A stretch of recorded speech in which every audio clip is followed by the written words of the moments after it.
Statutory warning. Cigarette smoking is injurious to health.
타자! 아보기야 사포포래! 라오! 타자! 아보기야 사포포래! Kay sapono. 하이깍 마피요 아톰비 마꼴로 아톰비 시티고 로쇼로버니 Sapo sing nang na maming loy on tho boy. 미나 원바 nga이드라주 아이코이나 응바 카라디 카라 원바 야이드나 Adudi sisina athumbi makon tare. 싱미 Aduga sina athumbi su the. 호이 Aduga amasina haikak mapi. 마니 아도 아보기 카우고 와레 가이나 낭나 아톰비 마콘 가도 로이 자토기니 라롬비 차오너라마니 아이젤라기고 Ngai kho kaino amata di ja kho kai daurage. Karamba jage ge. 아두 하이깍 마피두디 차레 아이 아톰비 시티도 있네 자게 아두그네 아톰비 마콘두디 아보기니고 낭나가 와에나 독자 토기니 Hoi ba, charoi ba. Se. Se ba. 야래 이 자라로 잘라게 Ngai kho. Nang ba jik da athumbi su thek cha ne hai dai ne. 미는 와링의 옥도 타오르래 아두어레디 굿다 삐버기 마후따 콕 일러하다나 Is ilo over. 아 인바복 달라디 자로이 베마 Ngai kho hoi. Kaino ni sibo. 아스 그나am 레이티바 아스 우로이다우다 Se ne ya de lau ga tho. 아 저게 Se pai kho. 잘라게 고 Ngai kho. Abong na sak pora ni sak cha ki se. 아보 kanweni sak tudine 이돔도 차보 거너로이 아이움도 오이나 차자루라게 Nang di su sa ha pa ba ne ba. 아두가나 우가비 따홀라모 호레 할라가 차라게 Hoi. 아이고 Tu re bo. Tam na sa lu ya dro. 아코이 나비데 Abo. Nasado na ardi ne phamung da leiro. Nate, lakpadubu okto thaubadubu hanjalaktri jala. Nangbu ngasai thengnabada aikhoida langnaba haikidro. Hai khreba. Soida na lakane ba. Hayengdine yahongandaba yadabaniko. Ngasi phaba nga khardo. Hayenganna puhoudrabadi nuksaya tholakpada sibane tahali. Hekta pumdoribanine. Ado abo. Aikhoigi lemhori ba maningi komgi nga singdu dine. Chakaw maya da oina phasiko. Hoine adubudi. Khangdri hebo kibema. Asuk wana isuibena honaribase. Migi sen singnabanido. Namasune nauna kainakre. Napagi anaba sidadi phagadra khanduna. Nangi khura chauthoida phamse thamtokhibani. Laibak thibadagi napadusu adum laikhidre. Makhoigi sendon singse singtopa loidriba phawbadi isugi manadane sana machel ama phawba yanba phangoi Abo. Chana lupa sida bai dine nasu kaisu khanba laite. khandaba yadabani ne nang leisabi ni ne adusu angang natraba matam hengkhigadoraba aboki wakhanse leita phang khangdi. Abo.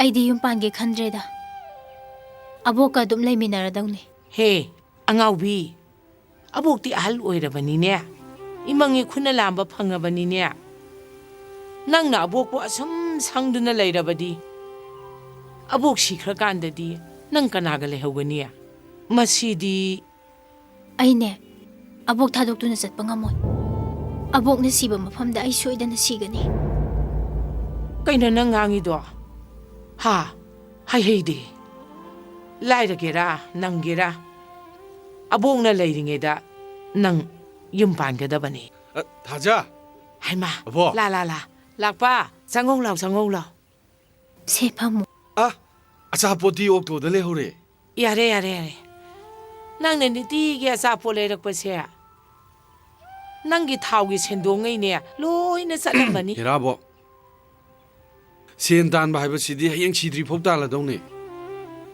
ꯀꯅꯥꯅꯕꯨ ꯈꯔꯁꯨ ꯆꯥꯊꯣꯛꯇꯅ ꯑꯗꯨꯕꯨꯗꯤ ꯏꯁꯨ ꯂꯥꯛꯄꯁꯤ ꯈꯨꯜ ꯑꯁꯤꯗ ꯃꯔꯝ ꯃꯣꯛꯏ ꯍꯥꯏꯗꯅ ꯂꯣꯏꯅ ꯁꯣꯟꯅꯔꯤ ꯄꯣꯠꯅꯤꯗ ꯀꯩꯅꯣ ꯊꯥꯖꯗꯤ ꯋꯥꯒ ꯑꯃꯠꯇ ꯉꯥꯡꯗ꯭ꯔꯤꯁꯤꯅ ꯅꯠꯇꯦ ꯀꯩꯗꯧꯔꯒꯦ ꯊꯥꯖ ꯅꯪꯕꯣ ꯀꯩꯗꯧꯔꯒꯦꯕ ꯑꯕꯣꯛ ꯀꯩꯗꯧꯔꯒꯦꯕ ꯀꯩꯁꯨ ꯇꯧꯗꯦꯕ ꯍꯥꯏ ꯇꯧꯅꯨ ꯑꯩꯅ ꯌꯦꯡꯕꯗ ꯈꯪꯉꯤ ꯑꯕꯣꯛꯁꯨ ꯉꯁꯥꯏꯅ ꯑꯩꯅ ꯆꯪꯉꯛꯄꯗ ꯈꯪꯉꯕꯅꯤ ꯀꯩꯗꯧꯔꯒꯦꯕ ꯑꯕꯣꯛ ꯀꯅꯥꯅ ꯀꯔꯤ ꯍꯥꯏꯔꯛꯄ ꯌꯥꯎꯔꯒꯦꯕ ꯀꯩꯁꯨ ꯇꯧꯗꯦꯅꯦꯍꯦ ꯂꯥꯛꯄ ꯃꯥꯒꯤ ꯈꯨꯔꯥ ꯆꯥꯎꯊꯣꯏꯗꯣ ꯂꯥꯛꯑꯝꯕ꯭ꯔꯃꯤ ꯑꯩꯅ ꯐꯥꯏꯔꯦꯟ ꯄꯥꯡꯈꯠꯂꯛꯄꯗ ꯂꯣꯏ ꯆꯤꯡꯊꯣꯛꯑꯒꯦ ꯍꯥꯏꯈ꯭ꯔꯕꯅꯦꯕ ꯃꯗꯨꯒꯤ ꯑꯍꯟꯗꯨꯁꯨꯕ ꯐꯔꯦꯁꯦ ꯂꯥꯛꯄ ꯍꯌꯦꯡ ꯌꯣꯟꯒꯗꯧꯔꯤꯕ ꯉꯥꯁꯤꯡꯁꯦ ꯀꯃꯥꯏꯅ ꯇꯧꯁꯤꯒꯦ ꯅꯪꯅ ꯀꯌꯥꯝ ꯉꯟꯅ ꯂꯧꯕꯨꯛꯇ ꯂꯥꯛꯄ ꯉꯝꯒꯗꯧꯔꯤꯕ ꯑꯩꯕꯨꯗꯤ ꯉꯟꯅ ꯂꯥꯛꯑꯅꯦꯕ ꯏꯝꯐꯥꯜꯗ ꯄꯨꯔꯒ ꯌꯣꯜꯂꯨꯒꯗꯕ ꯉꯥꯁꯤꯡꯗꯨꯕꯨ ꯑꯕꯣꯛꯄꯨ ꯉꯝꯒꯗ꯭ꯔꯕ ꯉꯝꯗꯦꯅ ꯀꯔꯤꯗꯤ ꯎꯄꯥꯏ ꯂꯩ ꯌꯣꯟꯗꯕ ꯌꯥꯗꯕꯅꯤꯅꯦ ꯑꯕꯣꯛ ꯁꯨꯝꯗꯧꯔꯁꯤ ꯑꯕꯣꯛ ꯇꯣꯛꯑꯣ ꯊꯥꯖꯒ ꯑꯩꯒꯅꯦ ꯉꯥꯗꯣ ꯌꯣꯟꯅꯕ ꯍꯣꯠꯅꯔꯒꯦ ꯍꯌꯦꯡꯁꯤꯃꯗꯤ ꯑꯣꯛꯇꯣꯒꯤ ꯔꯟꯁꯤꯃ ꯇꯣꯛꯑꯒꯦ ꯑꯩ ꯀꯨꯏꯔꯣꯏꯗ ꯉꯥ ꯃꯣꯜ ꯑꯃꯅꯤ ꯌꯣꯟꯕꯗꯨꯕꯨ ꯊꯥꯖ ꯀꯔꯤꯅꯣꯅꯦ ꯏꯁꯨ ꯂꯩꯁꯥꯕꯤꯁꯤꯕꯣ 이씨, 아버지 빠캉니 그이노. ꯑꯗꯨꯗꯤ ꯍꯌꯦꯡ ꯑꯩꯅ ꯍꯅꯨꯕꯤ ꯁꯥꯔꯒ ꯌꯣꯟ ꯇꯥꯔꯦꯅꯦ. ꯅꯪꯅꯕꯨ ꯍꯅꯨꯕꯤ 사라봐. 아이죠 하누베 또 사. ꯀꯔꯤꯅꯣꯅꯦ ꯅꯣꯏꯅ ꯉꯥꯡꯅꯔꯤꯗꯨꯕꯣ? Anh bé mà xin ngã lâu có là cô. Yam hậu bằng ngã ní chị đi. ngao chứ cái gì kia nó Chị kỳ gì đã cha ní. Chị chú cha mà cái yang khai. xin nó kia nó Chị nó cha mà cái mar phu. xin nó kia nó Cảm ơn chị chú cha mà cái mar phu. À cháu bố chế. à tôi đi đâu tôi nó cái gì này bị đâu Kỳ gì anh ní. Ya won cái chế. Chế ô lưu chế. 이러우세. xe xe lên đi Yam chế cái coi bé mà. Kurasi kaya kaya olino. À, cha mà cái yang khai. Rausidi. À chani. Kamal sina kaya oliba. À cha mà cái yang khai. Ngã lâu có là khu à.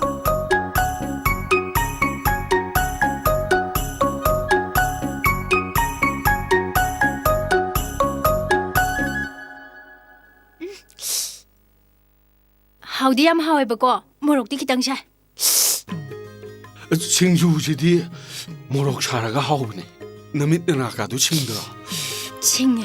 한기가 쿠연도 파오버디 아이디 누아이에. नुंगाइबदि लायना अहनगी खुंजेन सानब होनबदने कयम वाय खंगब्रा. Era. Aduk lai badubu ngak se sumai sattalaga duk taabane.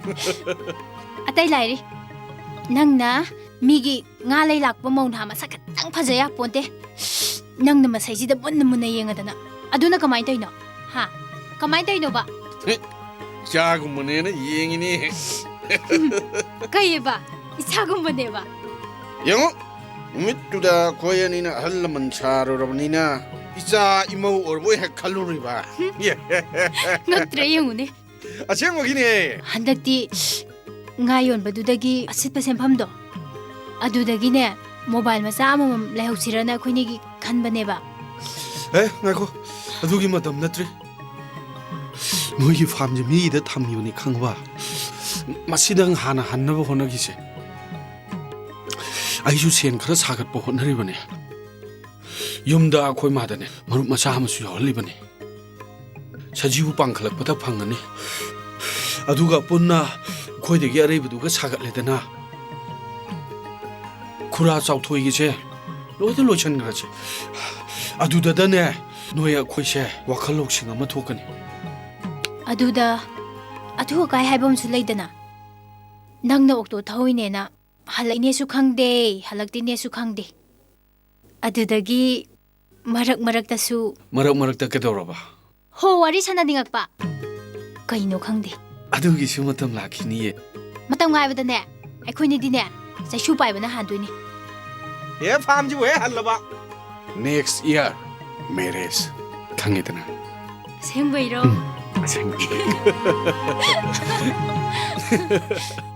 이시에부 아이는 까오르가 하우도까도르부 와판마세 이시에나 문나웅딱 칸비우 파나디 꾸이레드나 아기 꼼 한도까니 하래가 한도뽕 없는데 레이레이샤 까나 데이세 나 수누피두수 앙앙 나트르버니 공강가시다 마코이세 아리브 찡나버니 아두나 나나오는 신제리비세 이시에게 나 수기시 야편나버니 이봉어 자우토이 까리노니 시나 하게도리바시보 ngagi ko masibudi nachiega mamang lekai ibungo lakpaga tanaraga phairien pangkhalakpa sida ibungo dagi hantongna kanna honajari amaromda angang masensu adum loinei tinajabanina waphamse isen hek lepthokpa ngamoidori 이제 아이기시대 파리엘 람따기 와팜 나때 한도께 하르간 한덕기 다시 한독비로 아두기 샴팜 마두나 또빠 ngagi ko mama thirega 미기 삐기다바 야다버니 ibungo saukthoi ibungo gidubu khara khit thumandra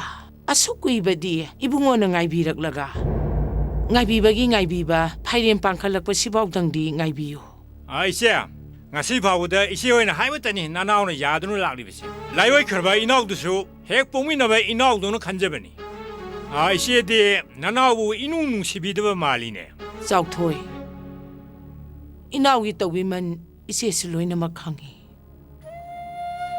aduda isu nupiga lakpaga lainariba nuksikhraba mari ase nachi aina tatlaningdadana tawbanine yengo ho ha haiba mahairakpada imungi awana punamak mana loina pubiribani do 까나 보테 데이세 호이 마기 라빠이두수 마름니 모이 아두가 마기 분시두나디 마랭 마혹 동네 행복 분시리 오이로이니제 아마롬나 아임판이 뭉어두디 누가야 펴그라바 이뭉니 이빠 학덕덕에 럭살 우드나 디너럭라버니니세 마사누파 한데서 마름 모크라바 마윤 파보 반자로이니 시캉캉누를 내름니니 거의 마얌장의 테메 하우직디 마학수 야래 이세다이는 와펌시 하우독루브드나 아이 와펌시 따비드레 시다부 이세나 나나우누 시령은 하비시디 아이디 와마카 따링드레 saukthoi inaugi wakhana adu yoraba phare nasi pumnamak yarage adubu nasi aidi lairabini imphani imung aduga karamna lamba pagani 이세는 까리 와가니 나나우 레이비시디 punamak nanauna phanaba loina singani iseda karim to halo nasunupi aun pot upu kangthon likon ma phimoro loina bak ada loina langal ga loire ise karisu wani ngai leite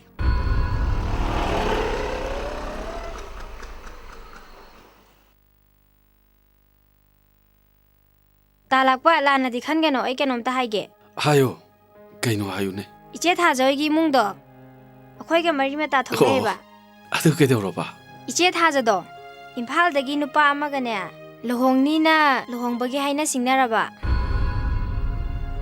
असेंबगिरो असेंबगिने ऐ चंगागे तालाकपा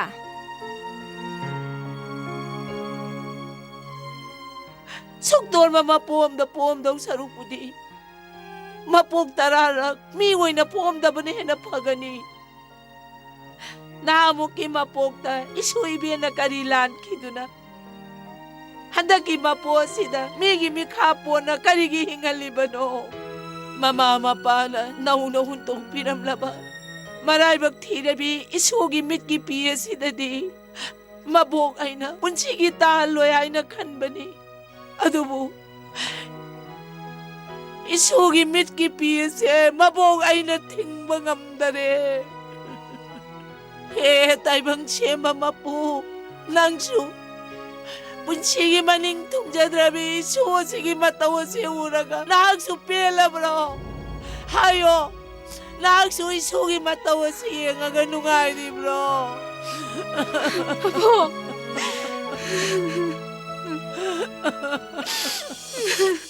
ꯑꯗꯣ ꯇꯥꯗ ꯍꯟꯗꯛꯇꯤꯅꯦ ꯈꯨꯗꯣꯡ ꯆꯥꯕꯁꯦ ꯃꯥꯡꯍꯜꯂꯒꯨꯝꯁꯦ. ꯑꯗꯨꯅꯤꯅꯦ ꯍꯦ ꯏꯕꯦꯝꯃ, ꯑꯩ ꯁꯣꯝꯊꯣꯟ ꯋꯥꯅ ꯁꯤꯟꯈ꯭ꯔꯄꯣꯠꯅꯤ. ꯍꯧꯖꯤꯛꯇꯤꯅꯦ ꯉꯥꯒꯤ ꯐ꯭ꯔꯥꯝꯗꯨ ꯂꯧꯁꯟꯕꯗꯣ ꯈꯔ ꯇꯞꯅ ꯂꯧꯁꯜꯂꯒꯦ. ꯍꯣ ꯄꯨꯝꯅꯃꯛꯁꯤꯡꯗꯣ ꯇꯥꯗꯅ ꯐꯅꯕ ꯂꯣꯏ ꯁꯤꯟꯕꯤꯔꯣꯕ. ꯑꯗꯨꯒ ꯂꯨꯍꯣꯡꯕꯁꯤꯃꯗꯤꯅꯦ ꯃꯃꯤꯡ ꯈꯛꯇꯒꯤ ꯑꯣꯏꯅ ꯍꯣꯡꯁꯦꯕ. ꯁꯦꯟ ꯊꯨꯝꯒ ꯑꯃꯠꯇ ꯆꯪꯍꯟꯕ ꯌꯥꯕ ꯅꯠꯇꯦ.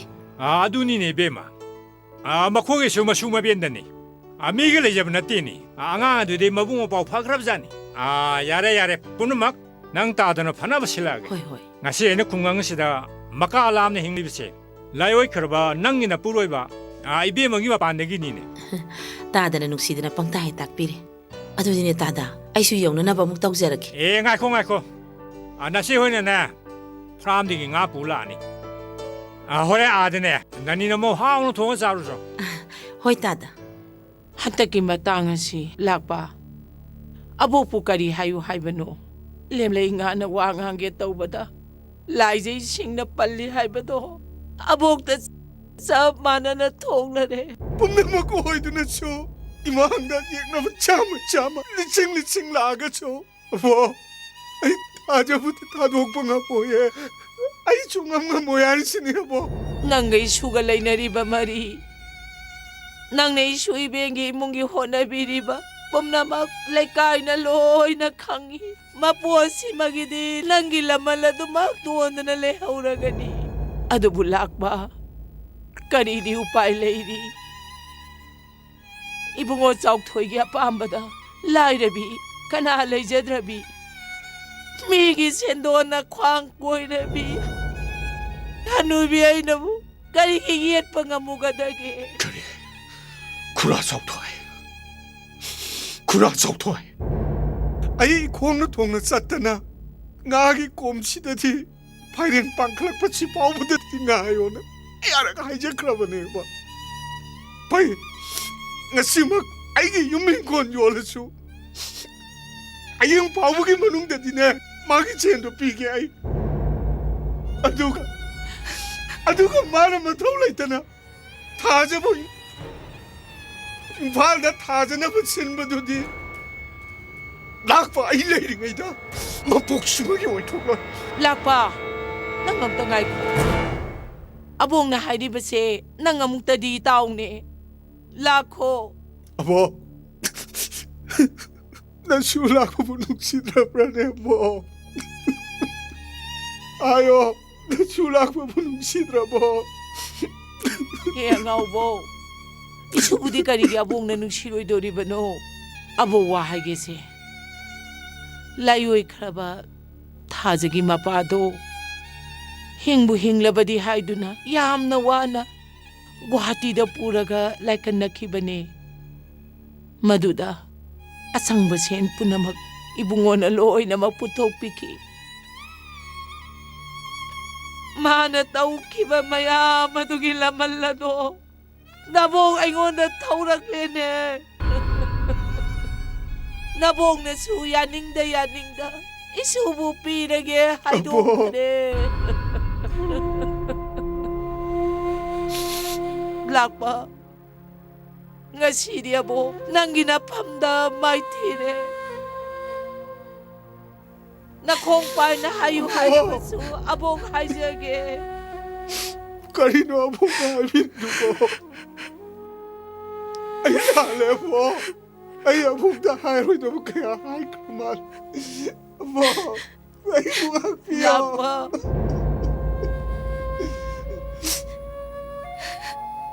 nong damba Larbi sui bengi tawasi mo nang yeng manungay ni bro.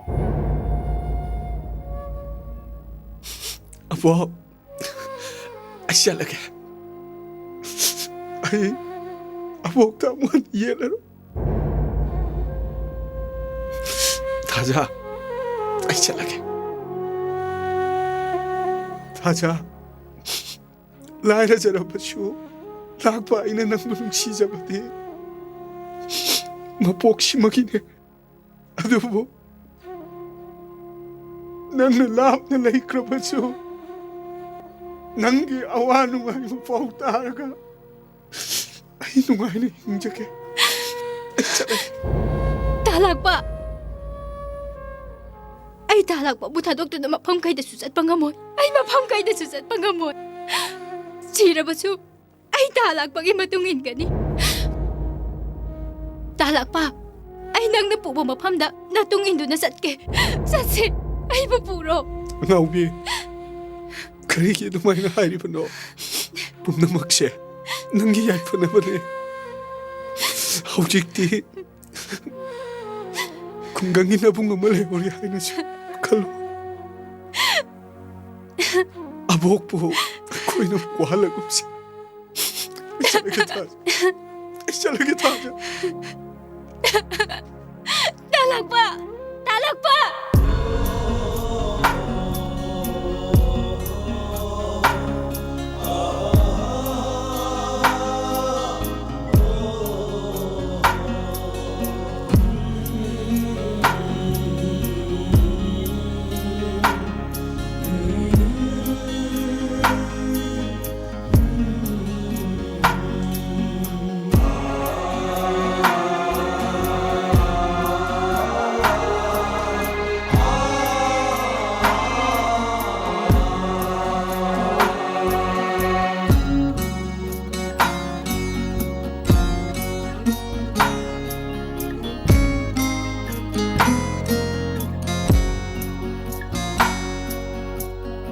Mi masadi lai boya phaiko akhoi gumadadi thokdene noina darauriba aina khalisina ngasi engsi pamu bana khallubadane thawai chai nangi ji bebe mathi le dunine adugo de ajil karo ai hongdong no moiba nate ko ai sakoni ko ai gisu matam lakani haisini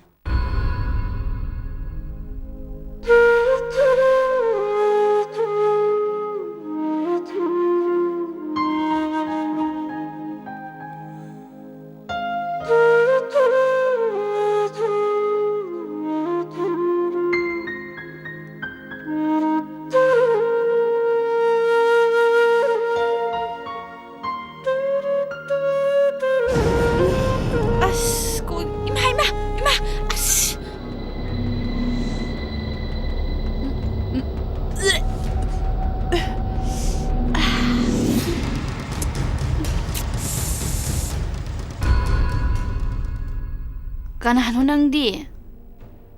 Natte, nang aduda kay darino ba? Masi kangina. Oi, nang di jubo sida kay dori ba? So, nang ka salo, tun salo. Sidi ay kane.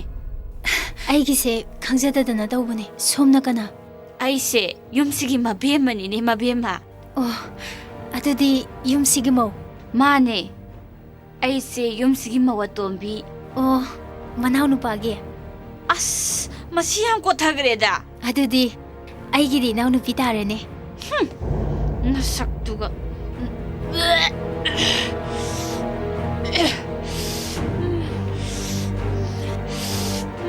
Ado, isiya kay nomta hangene. Isiya kay na. Nang di minahay ni ne minahay. So, yam tun salo. Isiya ki kasi buka domdano. As, hazibo kangdribo. Hoy ma! Lao, puna lao, tara bo. Masiyano bisi mane. Hoy ma, tara bay miya. Inaw, imada dumay hayno. Mina tara fazaroye. Ish, kariya, nanga thawkay lege. Ima, tabra, tuna laad ne. Ay, kay daw na hay bano kay daw na. Hay ma. Asini pisi sida kadori banang dia. Ay, thorau law. Sinangi ka nate. Nangi ka sida nate hay ba. Ima, amta thora buto ko se. Salo, amta to. Ima, ay ki kasi buka Ado domdano. take salo. Salo.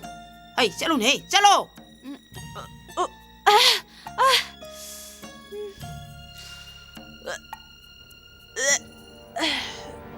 이마, 아만바시다 가다이다노. 하이마.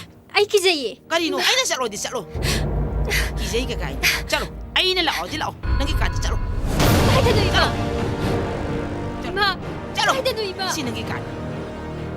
신능기 까디. 이마, 아이 시다이 탄다 라이바키. 아이 무능심이요 이마. 까리 기도나 쌍모. 낭기 까디. 이마, 쌍모 어디 쌍모드나. 이마, 아이 기예. 쌍모 짤로. 이마, 이마, 이마. 낭 농아니 낭. 이마. 동점장 동비요 이마. 이마.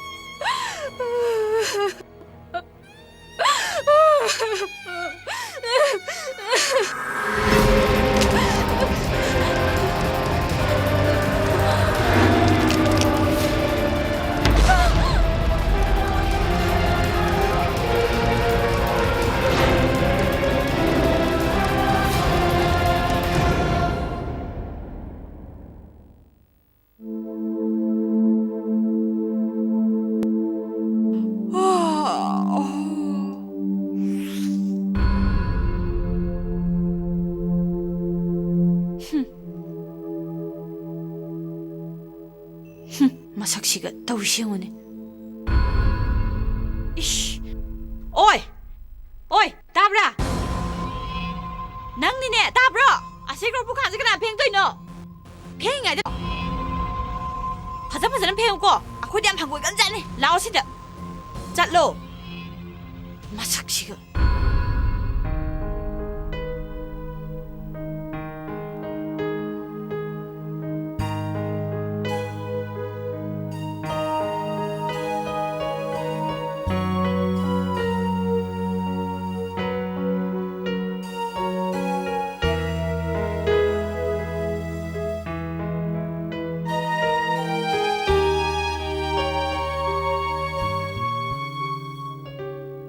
하이.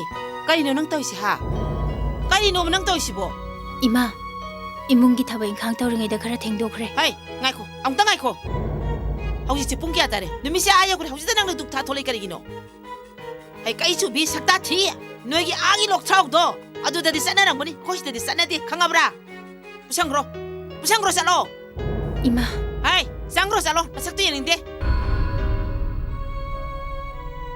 ꯑꯗꯨꯒꯅꯦ ꯆꯥꯗꯣ ꯌꯥꯝ ꯊꯨꯅ ꯂꯣꯜꯂꯒ ꯄꯨꯊꯣꯔꯛꯀꯗꯕꯅꯤ 하이마 이제 나코이기 뚫시가 하우브로 뚫시 마사암도 북저게 미 하이마 톰비야 라오 쌍오 라오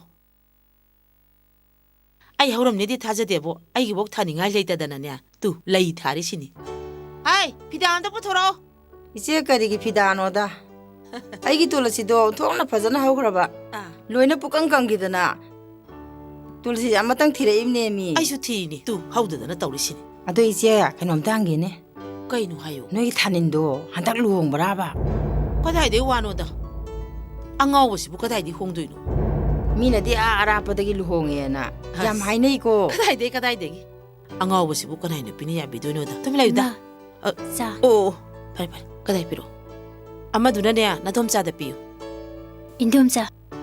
하이마 시나가 나노 헤라 까이노니다 ꯑꯩꯈꯣꯏ ꯏꯃꯨꯡꯒꯤꯅꯦ ꯊꯕꯛ ꯏꯪꯈꯥꯡ ꯁꯨꯅꯅꯕ ꯑꯩꯅ ꯑꯔꯥꯞꯄꯗꯒꯤ ꯂꯧꯔꯨꯕꯅꯤ 마상나 마삭 파자리바 어톡나 누시그래다 ꯃꯔꯥꯏꯕꯛꯀꯁꯨ ꯑꯣꯟꯊꯣꯛꯅ ꯊꯤꯈ꯭ꯔꯖꯥꯠꯅꯤ다 ꯑꯩꯅꯅꯦ ꯅꯨꯡꯁꯤꯗꯅ ꯂꯧꯕꯤꯔꯨꯕꯅꯤ ꯍꯩꯃꯥ ꯅꯪ ꯁꯤꯗ ꯀꯩꯗꯧꯔꯤꯒꯦ ꯅꯪ ꯅꯊꯧ ꯇꯧꯖꯔꯨꯔꯣ ꯆꯪꯉꯣ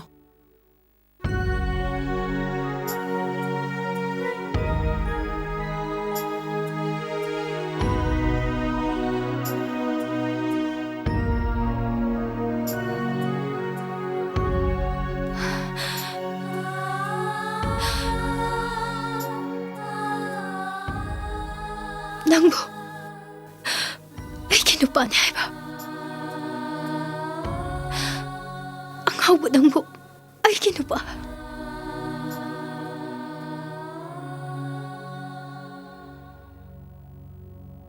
아보. 나 속에 누가 해봐 구마이세 아보. 낭대 우드라바니도.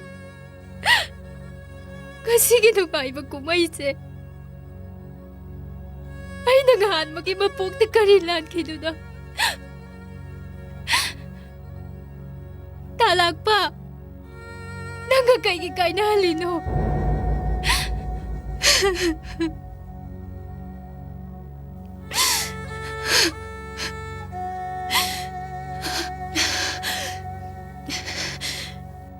Ay kange.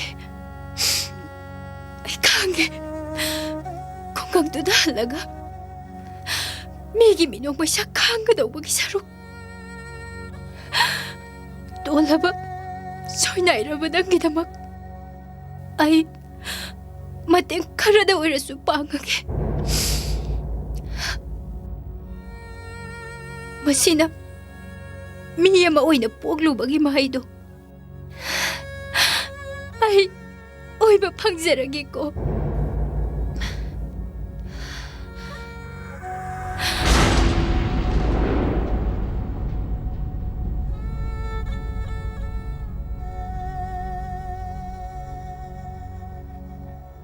He, tabra.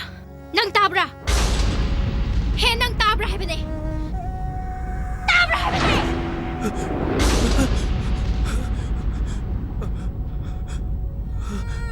Ay hay si tabra.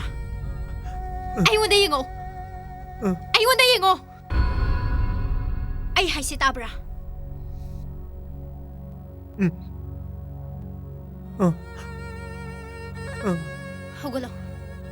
Hogolo dudi. Saukri sida pamo. Saukri sida pamo. Ay na hay ba Indra din nang ne. Imada hay do kani. Nang ne.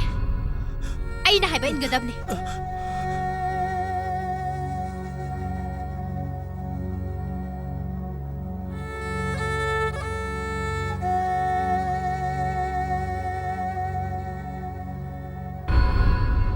Lao. Sida tumo. Lao. Tumo.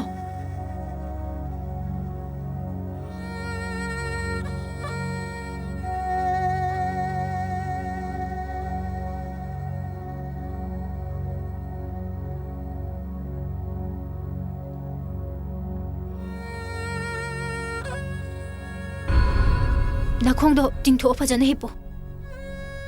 띵토.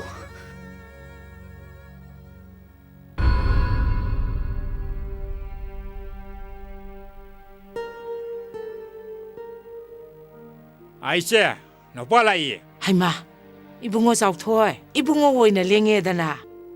아이슈, 이붕어 우나바 라케나 칼람미바니. 라라라, 까칼로. 파무. 아이씨, 앙앙이 망하니 자꼬고도. 아이슈 로에나 실랑눈 탐라바니. 아두다 자꼬고세 아묵 야로이도리니. 까이다부 야로게 이붕어. 아이씨, 까리슈 초이도고 야오나 때다.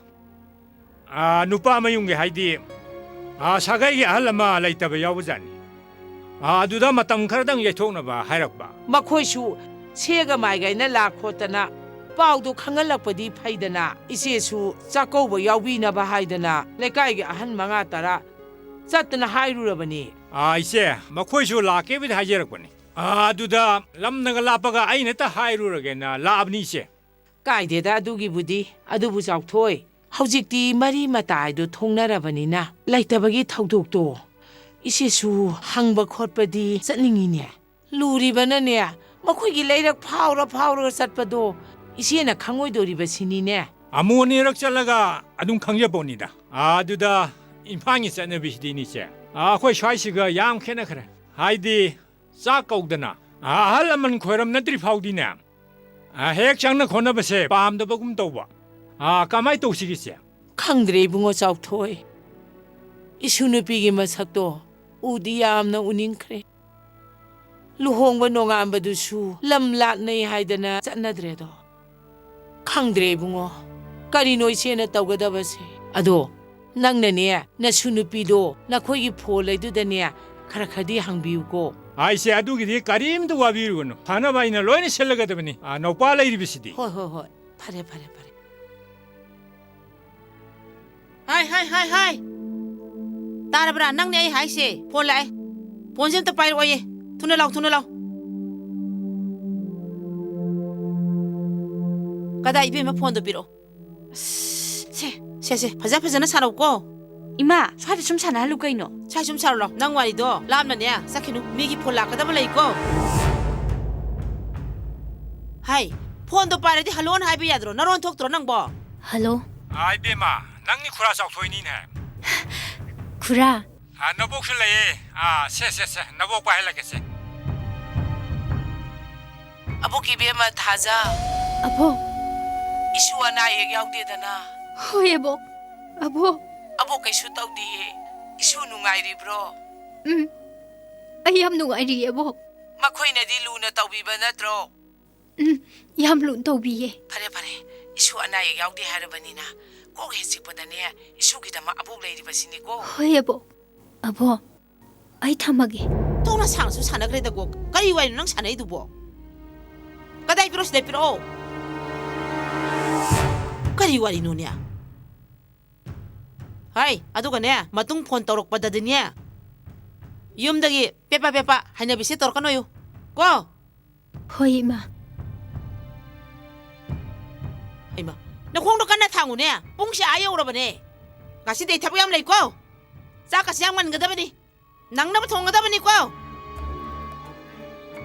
이마 아이디네 아시는 빛이 우버시다 미치나 바나 As nang sune kit naro no ibemba. Asikana dro. Ha. Malak padagi ekta sa thakpa phangya. Sa ngan jaba phangya. Nahanga nanga ige inabada amuk tobe thabak amathoi. Sikana drai basi. 아두부디 좀봐 아두다네 마이 몰리바 마이 마삭시다네 예닝다바나 Hey, pangganune. Them nauraga sizinara loirene. 아이디가 마로이다 망고다 템바가 아이디 Eh. Kaino masi matamni ne masi. Hai, singdale idu amasi tha phajal abani. Ngasi nong ni sidane palaw lakpa tangmang punte. Nang haibidi haini he nang henman labani ko. Kung sin ayon basina hekta theng basina ne hekta khangaude. Hai ma. Hai, loidri brane nang bo. Sat ka dawri se konsang ya me mi. Asina mukte horen phajaiga phajadiga ong tu loidore pone. 로에 이마 로에 톨레 아도 이마 왕카기 사나 사품도 아두도 한 사시고 모이 디자인도 아얌 파함해봐 O nang napambado aduna nanggi sajaro. Ay di ba mula kay do sajaragi. Lao. Tingi lao.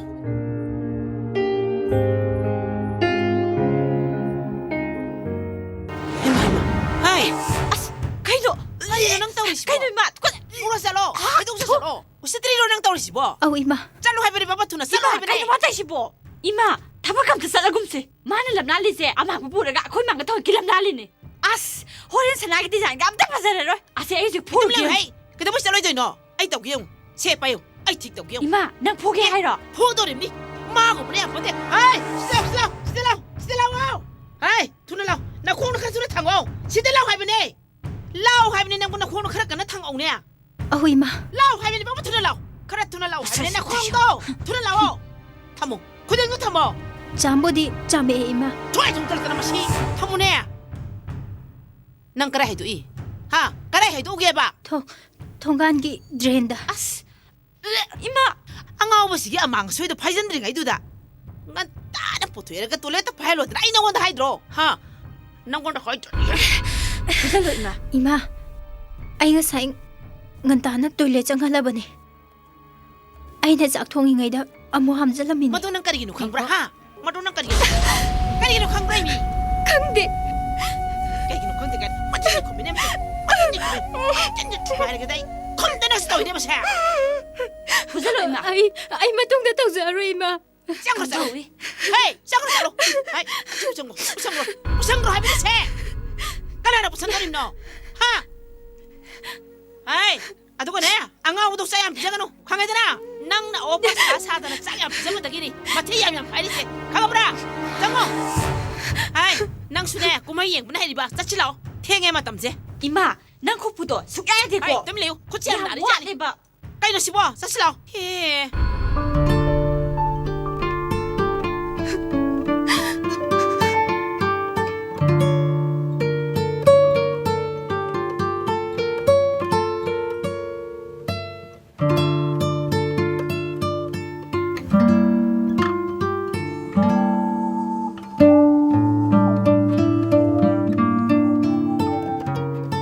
Dabra. Darabo. Dabra. ꯍꯧꯒꯠꯂꯣ ꯁꯤꯗ ꯐꯝꯃꯨꯂꯣ ꯁꯦ ꯍꯧꯒꯠꯂꯣ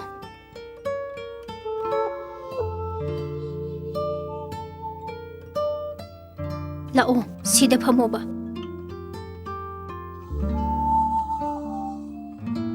ꯐꯝꯃꯨꯀꯣ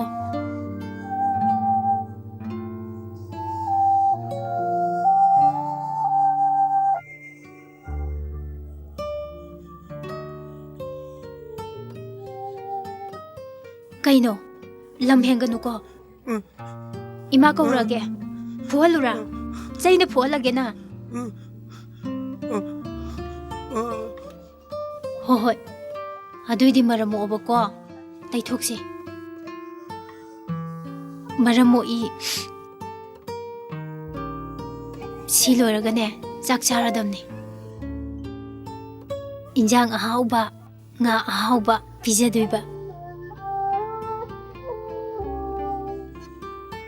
세, 짝자 도시고.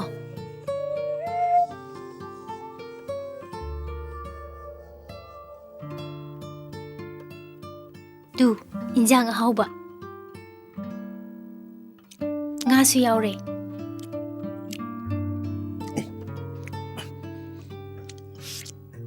하우브라. 아이나 통보세 하우브라바. 아도 짜바 로라가네. 이마 호이 할락징아이다. 나사도 누샤다 야이도이니고 짜토 nga주 짜로 게임 짜드레 낭디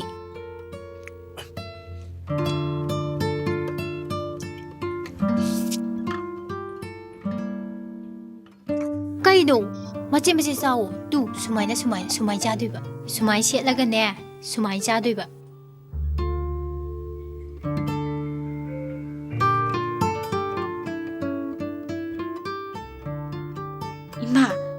아이디 ngасai lik myam do phasai hai ba 오 파자니 베 만낭디 세 그것도 못 봐야겠어 스마일래요 누가이브라 까다이디기 시에노 나 ngасai 포토레 이부 콘상디기 시엔 myamdo as ima nangna khangpote ba nasanu pa haire likhraba aina lekai da marum masam sa yaw sabaduna ne madu phangakpaduna sendoi shandu ga ne wa na tingjalaga adudai puthora ini ma 세 케케 이마 ngamdene 하이 마두데기 락바 센도이두나 아두기 센나도 얌바도 오이로 아이네 나고나 찡나범 레이 하리시니고 낭 소이제니고 송게 못한가시 ai lairida ima dum ha jeng chalu 까야다노네 마싱강시 용니 하이 nga 리엔 바이두나 한딱 폰 토럭디시나 까리기노 아두나 까이도라 자노바 sauri ba 예 마디 까리기 사우리바 o apang badawna ai bulong min pa wairaga 아 aduga kaidoraba o asino pise mana pa mi male 타저부로 하이시보 natadi kaino ima nangbo 마두라가 꼭 나와이드나 세 짱가실로 하고로 이마라 에바 하고로 짱가시 as mana pa mi sita pi haudraba akoida monzala kadoini 뜸레 짜이자니 미 땅랑 또니 아둥 뭐 와bungang 먹러브라 라오 생각실라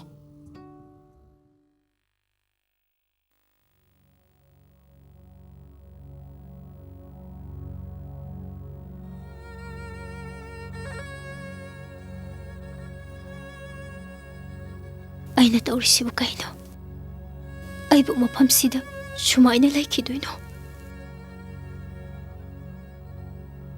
ꯑꯗꯨꯒ ꯑꯃꯔꯣꯝꯗ ꯑꯩꯅ ꯌꯨꯝ ꯊꯥꯗꯣꯛꯇꯨꯅ ꯍꯟꯈ꯭ꯔꯒꯗꯤ ꯈꯩꯔꯣꯏ ꯂꯩꯀꯥꯏ ꯃꯃꯥꯡꯗꯨꯗ ꯃꯔꯥꯏꯕꯛ ꯊꯤꯔꯕꯤ ꯑꯕꯣꯛꯇꯨꯅ ꯏꯀꯥꯏ ꯐꯤꯔꯨꯛ ꯈꯨꯝꯕ ꯑꯩꯒꯤ ꯄꯨꯟꯁꯤꯒꯤꯗꯃꯛ ꯈꯨꯠꯁꯦꯛ ꯄꯥꯜꯂꯣꯏꯅꯅ ꯆꯠꯃꯤꯟꯅꯔꯝꯕ ꯃꯍꯥꯛꯅ ꯀꯔꯝꯍꯥꯏꯅ ꯂꯦꯜꯂꯤꯒꯕ ꯅꯪꯅꯁꯨ ꯑꯩꯕꯨ ꯁꯣꯏꯗꯅ ꯋꯥꯔꯧꯔꯝꯒꯅꯤ ꯇꯥꯂꯛꯄ ꯂꯥꯏꯕꯛ ꯊꯤꯕꯤ ꯑꯣꯏꯕꯅ ꯅꯪꯒꯤꯗꯃꯛ ꯂꯦꯞꯄ ꯉꯝꯈꯤꯗ꯭ꯔꯦ ꯇꯥꯂꯛꯄ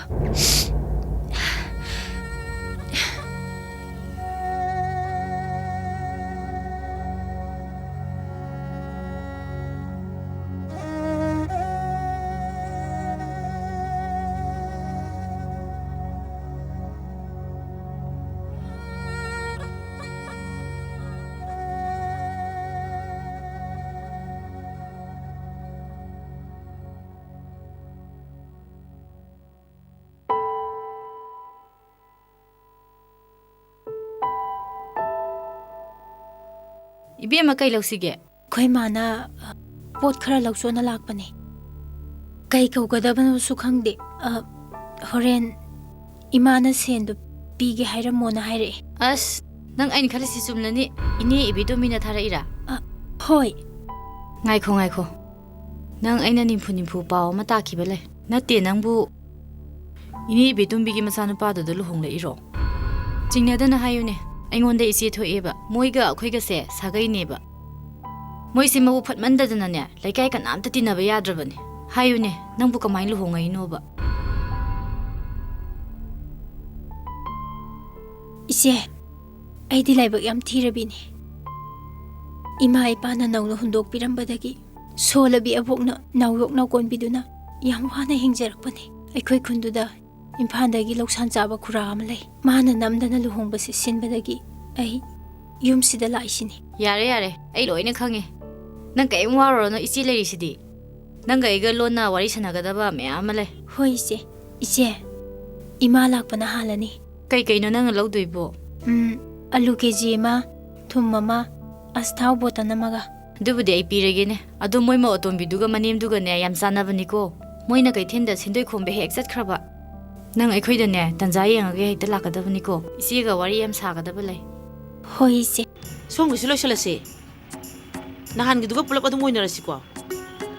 Ine, ngarang gi duga ngasi gi duga pulap bibirao. Kaino na hangai sunglang lakti sibu kamai tawi. Bema, ai ngamdadana ne potharu reba ko. Nangi to se loina hungtoge. Aduga ne amung ne. Isi angang mamung chanbadane khayam na amung lawge ko. Isi si marup ka phangamdong malida. Oh, macha ama phange. Adugi nangonda loina pithoobani. Yare. Aduga loiraga amung pirau ko. Oh, amuk yadra kanda hairo. Chale.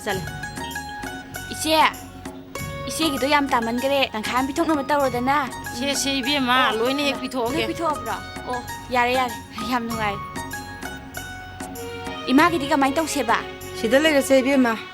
Kaya tagi bano khangdre amta yengi ki. Oh, aduidi ngasi gi di humpu tare. Kanai phono. As, lembani ne. Nang bu loidribro ne. Kanai phono la idubo. Ima, lemba ki phone. Ai paigase. Hai lemba. Oh, inera. Mani ne. Nate nang bu hausu pukadai lege. Ine lambi da leire. Hai, wa laugano.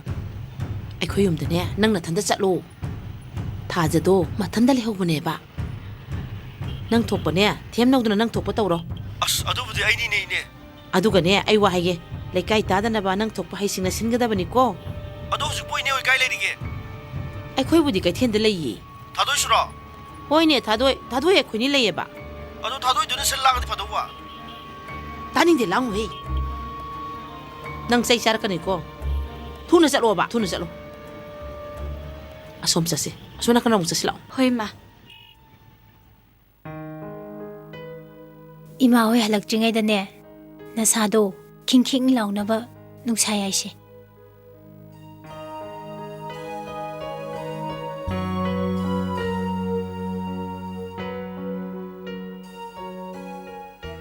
Se, nakhongdo chatpa ngamdri se.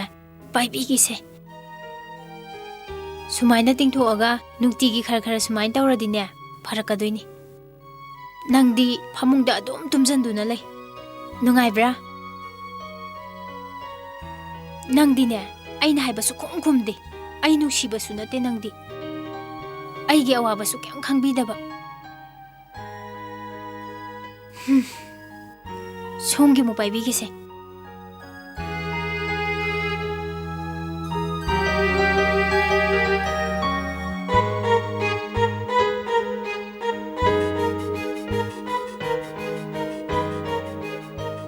Kaino na haningido hairo.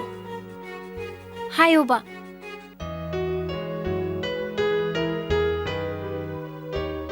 Aina hingise nanggidamaktani. Kaino hayo ba?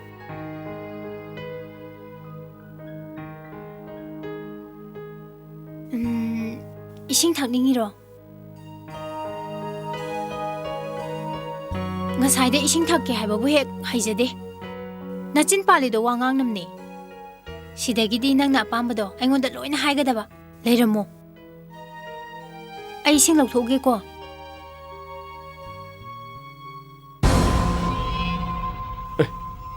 이네우수 개텐데 레이디 하이브니네. angausu mapan to bawren si dia masi mai tha sin puthore yongani mai nu pane sadana masi pangdi pakraba maduna bu aingo do luhung bu yara ini ni ai da habse soidani yar khol thoi kana unabigada ba thaja nang unabla ini ne nate nangbu kamdorige nungaijari ado nang ai budi warong no he इन्हें यामन दब दगी ने थावक तो बांधो की बनी पुमनमक से लाइबक त तममा बनी हौजिकति लोय हौख्रे अदोना अंगाव गुनु पास के लेमिना बदि युम्बान बगी नुंगाइबा जुदि फंगमरोय ने ai lai ngasi da akhoni ngai wari sasi kari ba kai haiba hौजिकि दो नते ने kai haiba no ba ai bu longnam tawduna na khoi myam gi langda thuraba su ai gi hakchang polang si dine na punsi da nangi oigani sukhan khalunu chakho chalo na sakto yingde hey minai nupi nang gumna ingon ustaba yabra nang na mafam sida minai we phangjari se nabung oigi mapan dei ni hama nang hauji ai go bida karana kari haiduri ha changjal lakano he changjal lakano hey changjal lakano lo lo lo di lo na lo lo lo hey ai chelo talapa nang ke do ha nang ke do ge mase yam patta ba mini base hey nang ida mukta ai le sidi nang kari gi kapi hey nang karana hai nang karana hai bini ne ai thajagi mabung ni kari thajagi mabung hey angwa thajadi mabo hanubi khakdang le bini ne kadom dai no nang na mabung sa sa slo sung seleisina ai bok bangdring sida nai taning de aduk sakhot da ba natte nang su nong ma phangjo hai bini ne masidi tanja men jai tugai ra dana oh wara ya de tanja men ja do ina tugai jare aduga songgi tanja men ja khangba na kok tu chu ai nu tugai je bata kari kok tugai ge ba tugai bi lo se talakpa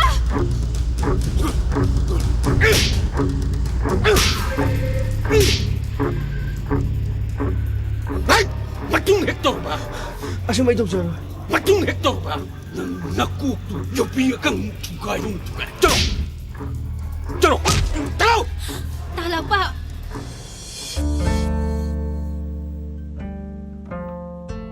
talak palamtradi nasan gi punsi kari warangani anghobi nang kari gi kapi matam chupada nangi nuaina pada khanduna ledi bane talakpa ai nungai riye ai yam nungai riye tu hौजिकि बिमान द्रव भाग तो ai gi puroi bane ai khange ai tare hauji nangi apamba nabung ai gon loi da hayo nang jum chida skwani nang mani hai base abo ko no mata khalode che hauji shum tam lai inda chache talakpa nasan bu thamoi singna nuksibi ba oiradi yom chase haibadudadi haibiganu abok amadi khungangi miwai kanadasu nasan gi dugai bagi pause kanamna da tamthok piganu ko thaja pumna makse ai gi lai bakta tablab labane pare nangi wakana riyom kabadi ai kanada chu hairo abok ta chu tamo taibang ne chen bu thau jan bi bo hoisin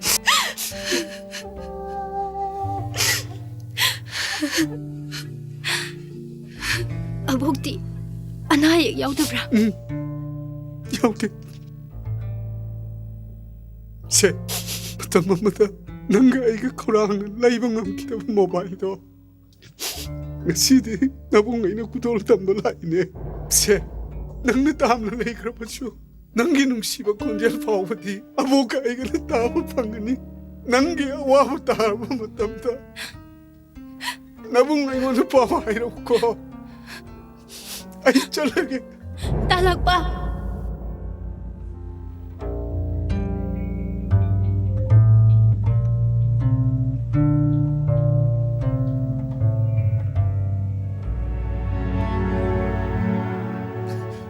abo abo ꯍꯩꯃꯥ ꯑꯕꯣꯛꯀꯤ ꯑꯆꯥꯄꯣꯠ ꯁꯦ ꯑꯕꯣꯛꯀꯤꯅꯦ ꯑꯕꯣꯛꯀꯤ ꯂꯥꯛꯄ ꯅꯪꯒꯤ ꯑꯆꯥꯄꯣꯠ ꯑꯁꯤ ꯑꯕꯣꯛ ꯂꯧꯔꯔꯣꯏ ꯅꯪ ꯑꯗꯨꯝ ꯄꯨꯖꯈ꯭ꯔꯣ ꯀꯩꯅꯣꯕꯣ ꯀꯩꯅꯣ ꯑꯕꯣꯛꯅ ꯍꯥꯏꯕꯤꯔꯤꯗꯨꯕꯣ ꯅꯁꯨꯕꯨ ꯅꯨꯡꯁꯤꯗ꯭ꯔꯕꯣ ꯀꯔꯤꯒꯤ ꯅꯨꯡꯁꯤꯗꯅꯤ ꯏꯃꯪꯒꯤ ꯈꯨꯟꯅ ꯂꯥꯝꯕ ꯐꯪꯂꯕ ꯑꯕꯣꯛꯅ ꯏꯁꯨꯒꯤ ꯂꯃꯟꯗꯤ ꯃꯄꯣꯠꯁꯤꯃꯒꯤ ꯁꯤꯡꯕ ꯉꯝꯃꯔꯣꯏ ꯑꯕꯣꯛ ꯃꯈꯥ ꯇꯥꯅ ꯏꯁꯨꯒꯤ ꯂꯃꯟ ꯇꯣꯟꯁꯤꯟꯕ ꯄꯥꯝꯗ꯭ꯔꯦ ꯑꯕꯣꯛ ꯑꯗꯨꯝꯅ ꯍꯥꯏꯕꯤꯒꯅꯣ ꯁꯛꯊꯥꯖꯅ ꯌꯨꯝꯅꯥꯛ ꯁꯥꯒꯩ ꯑꯣꯜꯂꯒ ꯂꯝꯗꯝ ꯇꯥꯝꯅ ꯂꯩꯈ꯭ꯔꯕꯁꯨ ꯑꯕꯣꯛꯄꯨꯗꯤ ꯄꯨꯟꯁꯤꯒꯤ ꯊꯥꯗꯣꯛꯑꯣꯏꯌꯦ ꯑꯕꯣꯛꯀꯤ ꯂꯥꯛꯄ ꯅꯪꯒꯤ ꯅꯇꯧꯁꯦ ꯑꯕꯣꯛ ꯌꯦꯡꯕ ꯉꯝꯗ꯭ꯔꯦꯅꯦ ꯑꯕꯣꯛ ꯉꯁꯥꯏꯗꯣ ꯏꯆꯟ ꯊꯥꯖꯒꯤ ꯌꯨꯝ ꯀꯣꯏꯊꯤ ꯊꯤꯔꯒꯅꯦ ꯏꯆꯟꯒ ꯎꯅꯔꯛꯑꯦ ꯍꯥ 이슈가 우나락브라 낭보 담모 이슈 감다우하위 누가야 분을래 하우브라 락바 이슈기 마파우 따닝 맨날 로이래 하요 아버 참 누가이나 레하위 하 누가이나 레하위 하이바 마기 누파도나디 마불루나 떠비 하이브라 ям 루나 떠베 하이 마 yumda lakani kaidi hayawdabra haiba abo khare leraga lakke hayawe se abo ai chalaki lakpa ngaiko abo wa haige karigino nasanupi wa hairaga nang namita pigi ira celibadi hayo asengbado hayo nasanupi do masangam hawdabra haiba mathwai nungaitana lehubra haiba adugi natiye abok ahal loire kari mata khangaroi asini ne hayo asengbado hayo abok na khalibado loina onare adudi wa ngangbang ngamdana nunganari ha hayo adu buro chalta ajado kuhina uba phanguda batuda mana mauni gaina lena mawongduda mana ga ai lak padida laikai gi mawungi gaina chok thukcharadan pija pithakdana rauna le hopado ai michida sangsang urakpa pukningse sirakdana ai mitki pisa thimba magdare abo 이철 다 하자도 남누가 이 발라왜 아버 이철에게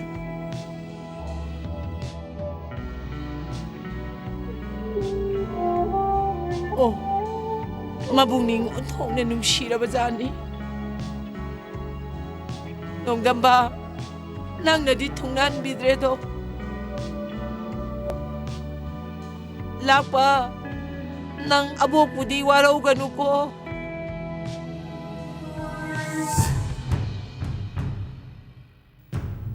이제 ai lại 정호 손들 라오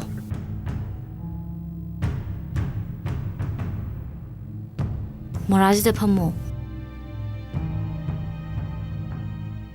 이시나 하이닝이디 시니다 타닐기 마파 헷 레키다버다기네 모 이뭉다네 마파나 타나마 란톰 매암세 미카나바시나 허지 마나우 파나 싱다 오자 오이리버도 तसेंबगी थानिलना तानाजब थबकनेबा थबक हाइदोकदबा नोनी दंग गायरब मतमदुदने मामा पोक्तबिसिनने खुनेक्तने मी नेक्लगा तब तागै फुरगा सिरसनो न हुंदोक्लमिनेमी लेकाय मी थेंनबदगी मपुनसी से हिंगौरिबनेमी हौजिक सुनी मागी मकोके अनाबसे फजनबु येंबिरदिने doctor न Phagni high doctor सु अखोले कायद लेरिबनी अदुदा लुरिबदिने मोय मुंगसिनने फानिंगदे हाइबा अदोइसे स्वाइदा doctor अमा लೈ हाइसिबु मयुम कदाय वाइदनो इचेगमता चटमिनौसिरबा मसिमा आई पाफोनरकेसे डॉक्टर न हॉस्पिटल चट्रिङैदने इचेगा पुन्ना चलगा येंथोरा लोरि कैनो होइसे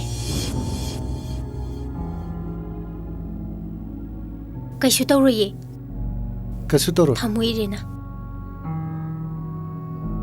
आई हिदाक इरगेसे मराई फजनीदा खंगदे तामोनने फनबा अमते येंबियु अनाबसि फावदने लोना पुरगा लाइनी iBema I Tanin Budi Nushibani. I know Suma Tamduda, Magi Anabase, Yanganaba Kana Hajabani. Madeduda in Edunane, Marai Pajani Dana, Shikang Kangdana.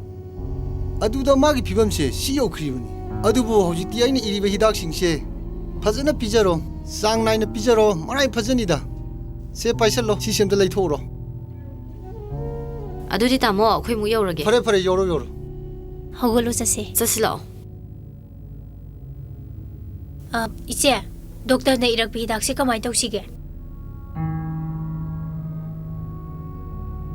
ꯏꯆꯦꯅ ꯐꯅꯕ ꯑꯝꯇ ꯁꯤꯟꯕꯤꯔꯛꯎ ꯑꯗꯨꯅꯤꯅꯦ ꯑꯩꯁꯨ ꯉꯁꯥꯏꯗꯩ ꯈꯜꯂꯤꯁꯦ ꯅꯪꯅꯗꯤ ꯑꯣꯏꯔꯔꯣꯏꯅꯦ ꯑꯩꯁꯦ ꯏꯃꯥ ꯈꯣꯏꯅ ꯊꯣꯡꯒꯥꯜ ꯑꯅꯤ ꯁꯨꯅ ꯂꯥꯟꯕ ꯌꯥꯄꯣꯟꯇꯦ ꯏꯃꯥꯅ ꯍꯦꯛ ꯊꯦꯡꯅꯔꯗꯤꯅꯦ ꯍꯦꯛꯇ ꯐꯨꯗꯣꯏꯅꯤ ꯏꯆꯦꯅꯅꯦ ꯂꯣꯏꯅ ꯐꯅꯕ ꯁꯤꯜꯂꯒꯦꯁꯦ ꯃꯤ ꯊꯥꯔꯒ ꯂꯩꯍꯜꯂꯁꯨ ꯂꯩꯍꯜꯂꯒꯦ ꯏꯆꯦ ꯁꯦ ꯈꯨꯗꯣꯛꯀ ꯀꯩꯅꯣ ꯅꯪ ꯇꯧꯏꯁꯤꯕꯣ ꯂꯤꯛꯀꯁꯦ ꯍꯥꯟꯅ ꯄꯥꯏꯕꯤꯒꯔꯣ ꯊꯝꯗꯣꯛꯄ ꯅꯠꯇꯦ ꯏꯆꯦ ꯀꯥꯏꯊꯣꯛꯄ꯭ꯔꯥ ꯀꯩꯅꯣ ꯍꯦꯛꯇ ꯇꯧꯈ꯭ꯔꯁꯦ ꯌꯥꯝ ꯅꯨꯡꯉꯥꯏꯇꯤꯌꯦ ꯊꯥꯖꯗꯪ ꯇꯧꯔꯤꯁꯦ ꯀꯩꯝ ꯈꯜꯂꯨꯅꯨꯁꯦ ꯃꯥꯏ ꯑꯅꯥꯕꯕꯨ ꯐꯔꯦꯁꯦ ꯐꯔꯦꯁꯦ ꯏꯆꯦꯁꯨꯅꯦ ꯑꯉꯝꯕ ꯃꯇꯦꯡ ꯄꯥꯡꯒꯦ ꯊꯣꯛꯑꯕ ꯑꯃ ꯃꯥꯏ ꯂꯥꯛꯆꯔꯅꯤꯗ ꯂꯥꯛꯑꯣ ꯆꯠꯁꯤ ꯂꯥꯛꯑꯣ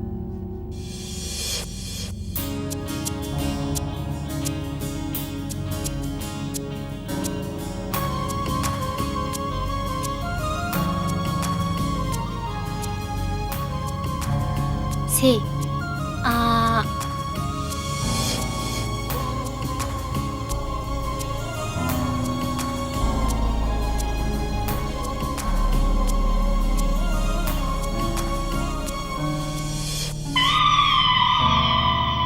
이마! 이마! 까나.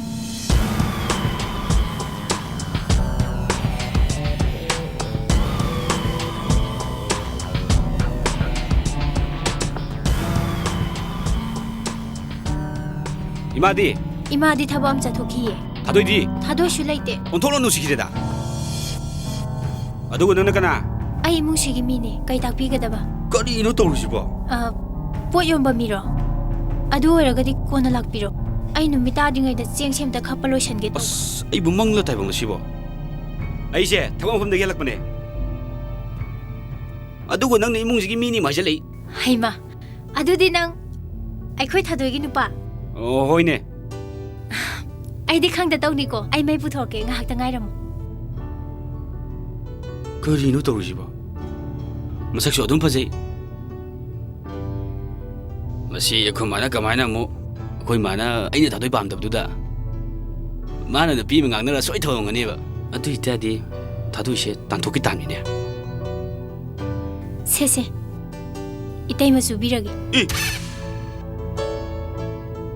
그리버 지기다 이따이마 봐 나띠에 능보 지기다 юм지기 미운이 하게 되네 세세세 마이지 하나 간토고세 낭나 강드리도 아드마이나네 아이시 짬마네 낭나 아달라이 키바 아이나 시다 루홍악바 그이노 하이시보 그나다 루홍이바 노이네 미마나드레네 인톡피리바 나야마 타닌 기누피네 아이시 하 hujikti nang aingonda itaima kawgadaba khangaba 그이노 하이시보 이 이따이마 거고도봐 이따이마 가이나 masa ipa e phajage ango u kuma yara ino wadi yam narani se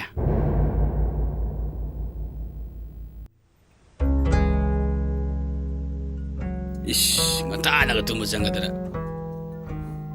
nungai ne noi mangai nungai se aina a jingman da tumpham chabam khangda ma kai seng ta ma chatana lere aduga na khuni yum sida ngai hak to lekte ko chatana le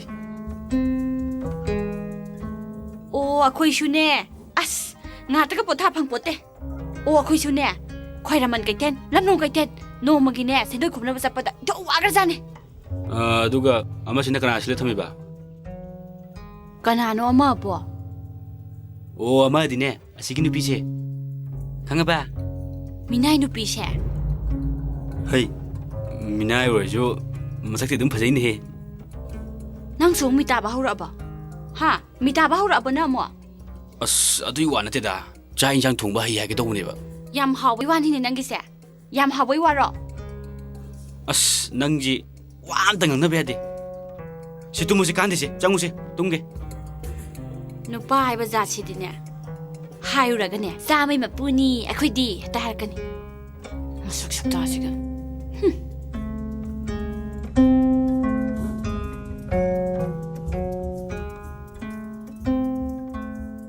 ꯃꯁꯤ ꯅꯨꯄꯤꯁꯤꯗꯤꯕ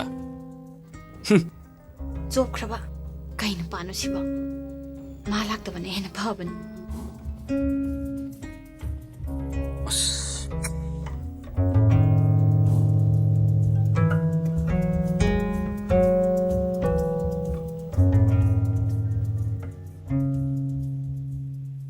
ꯀꯃꯥꯏꯅ ꯂꯣꯡꯉꯤꯖꯥꯠꯅꯣ ꯃꯁꯤ ꯅꯨꯄꯤꯁꯤꯕꯣ ꯅꯨꯄꯥ ꯀꯝꯇ ꯀꯣꯏꯗ꯭ꯔꯖꯥꯠꯂꯣ ꯑꯩꯈꯣꯏ ꯏꯃꯥꯁꯤꯅꯅꯦ ꯑꯁꯤꯕ ꯑꯩꯒ ꯁꯤꯜꯂꯝꯃꯗꯤ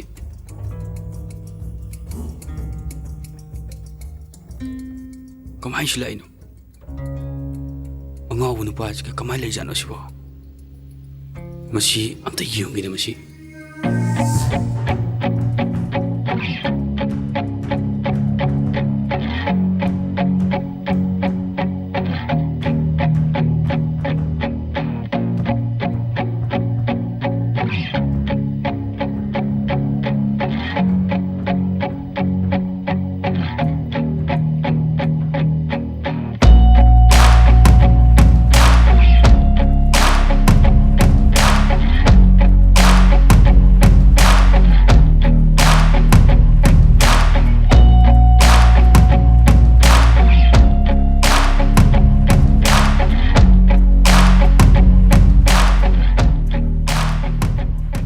ꯊꯣꯡꯁꯤꯗꯤ ꯂꯣꯟꯕ ꯃꯥꯜꯂꯤꯅꯦ ꯁꯤꯁꯨ ꯎꯗꯦꯅꯦ ꯇꯧꯔꯤꯁꯤ ꯑꯁꯤꯒꯤ ꯑꯉꯥꯎꯕ ꯅꯨꯄꯥꯁꯤꯒ ꯑꯁꯤ ꯅꯨꯄꯤꯁꯤꯒ ꯀꯃꯥꯏꯅ ꯂꯩꯃꯤꯟꯅꯩꯖꯥꯠꯅꯣ ꯑꯍꯤꯡꯁꯤꯗ ꯃꯁꯤ ꯅꯨꯄꯥꯁꯤꯕꯨ ꯀꯥꯏꯗ ꯑꯃꯨꯛ ꯆꯠꯈ꯭ꯔꯖꯥꯠꯅꯣ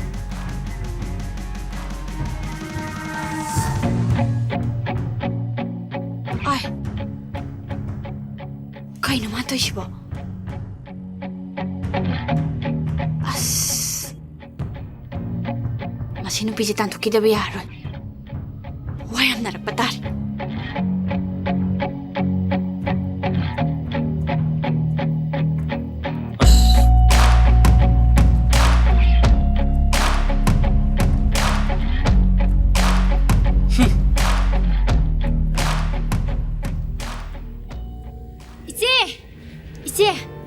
ꯏꯆꯦ ꯑꯩ ꯈꯔ ꯊꯨꯔꯦ ꯑꯗꯨꯒꯅꯦ ꯗꯣꯛꯇꯔꯅꯅꯦ ꯊꯥ 2 ꯍꯦꯜꯂꯛꯄꯒꯤꯅꯤ ꯐꯖꯅ ꯄꯤꯖꯔꯣꯅ ꯍꯥꯏꯔꯛꯄꯅꯤꯀꯣ ꯐꯖꯅ ꯄꯤꯖꯔꯣ ꯍꯣꯏ ꯏꯆꯦ ꯆꯠꯂꯒꯦ ꯏꯆꯦ ꯍꯩ ꯉꯥꯏꯈꯣꯅꯦꯍꯦ ꯀꯩ ꯍꯥꯏꯒꯦ ꯏꯆꯦ ꯊꯅꯤꯜꯗꯨꯕꯨ ꯍꯤꯗꯥꯛꯁꯤꯡꯗꯣ ꯆꯥꯕꯗ ꯈꯔꯕꯨ ꯀꯥꯟꯅꯕ꯭ꯔꯣ ꯈꯪꯗꯦꯗ ꯏꯆꯦ ꯊꯣꯏꯅ ꯑꯍꯣꯡꯕꯕꯨ ꯎꯗꯦ ꯏꯆꯦ ꯑꯩ ꯆꯠꯂꯦꯀꯣ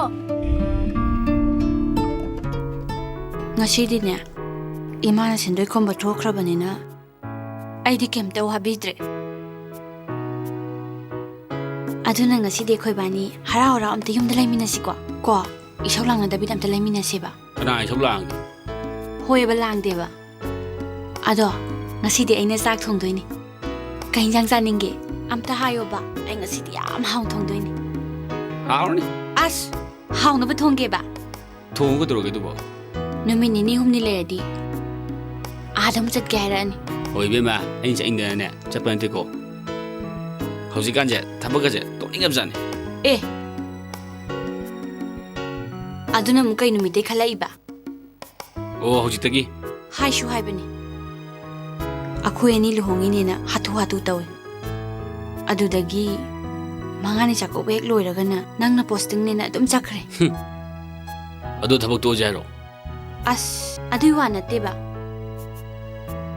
ꯍꯧꯖꯤꯛꯇꯤ ꯃꯤꯠꯇ ꯏꯆꯥ ꯎꯗꯅ ꯁꯨꯝ ꯂꯩꯕꯁꯦ ꯌꯥꯝ ꯅꯨꯡꯉꯥꯏꯔꯛꯇ꯭ꯔꯦ ꯅꯍꯥꯟꯈꯩ ꯅꯪꯕꯨ ꯏꯆꯥꯒꯤ ꯃꯇꯝ ꯌꯥꯝ ꯋꯥꯠꯂꯤ ꯍꯥꯏꯗꯥꯏꯅꯦ ꯅꯍꯥꯟꯈꯣꯏ ꯑꯣꯏꯔꯦꯗꯅ ꯑꯩꯅ ꯍꯥꯏꯁꯤꯅ ꯍꯧꯖꯤꯛꯀꯤ ꯑꯁ ꯅꯪꯁꯤꯗꯤ ꯑꯎꯟ ꯍꯦꯛ ꯆꯥꯔꯗꯅ ꯁꯤ ꯆꯥꯊꯣꯛ ꯁꯤ ꯆꯠꯅꯕ ꯇꯧꯁꯤ ꯆꯥꯊꯣꯛ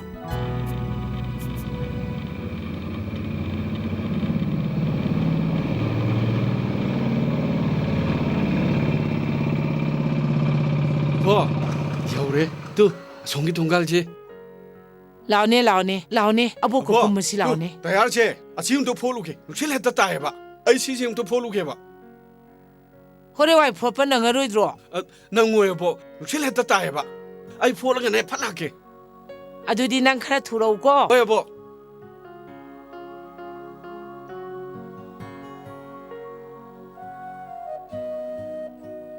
ꯂꯥꯛꯄ nang khara thurau ko. Hoi hoi abo.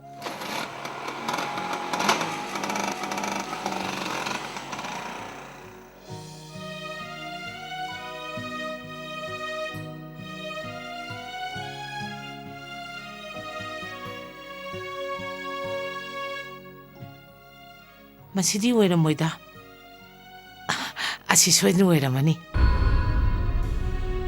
Moigi sidi chololini. Lakpana hairi sidi onarazalani.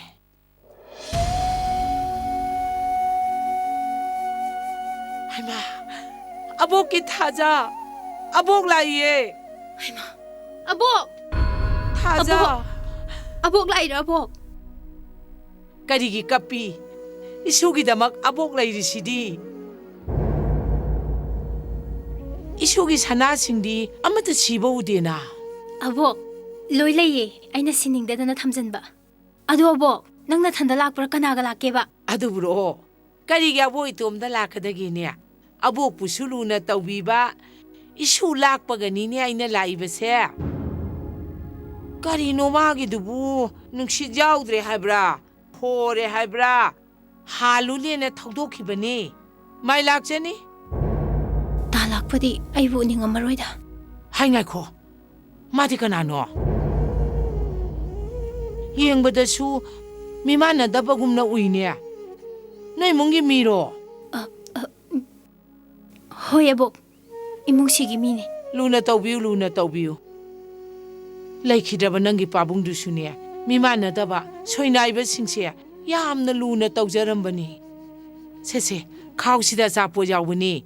Mabuchu khara pijo. Ngasidi ne nga achauba amta phaba nangdre. Isugi nupadudi nga yawdrabadi chak chadi haine. Toina la ine nga lawba. Nangbuchu pubiro haibani. Mathang lapta purake haine. Kaino haisibo.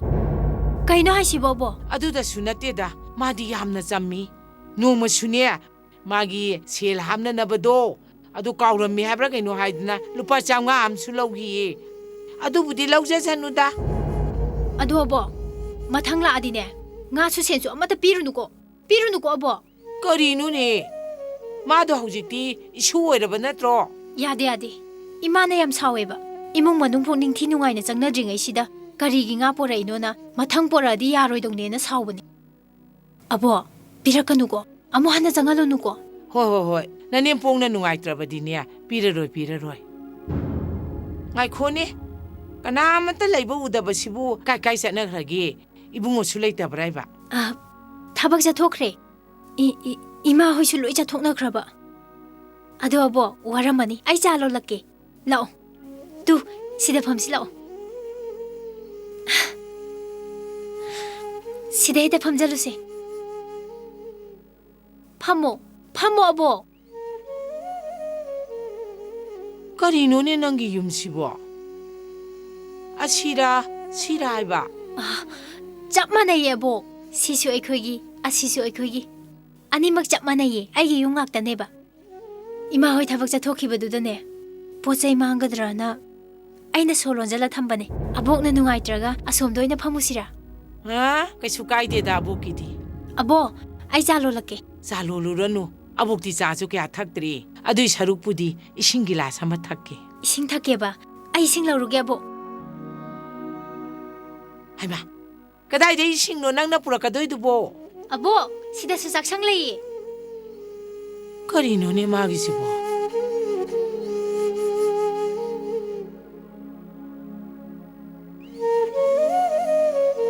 Masak matau thiba sunate. Taibang mapu haibase angapani. Miyoi bai khoise amaga amatte he manadana semida ko. Kaya da marai bak thirabano. Nungai khidreda. As ima hula adi loi chopane. Abokse nungdi nusikreda ko. Ising lai re abo. Kadai.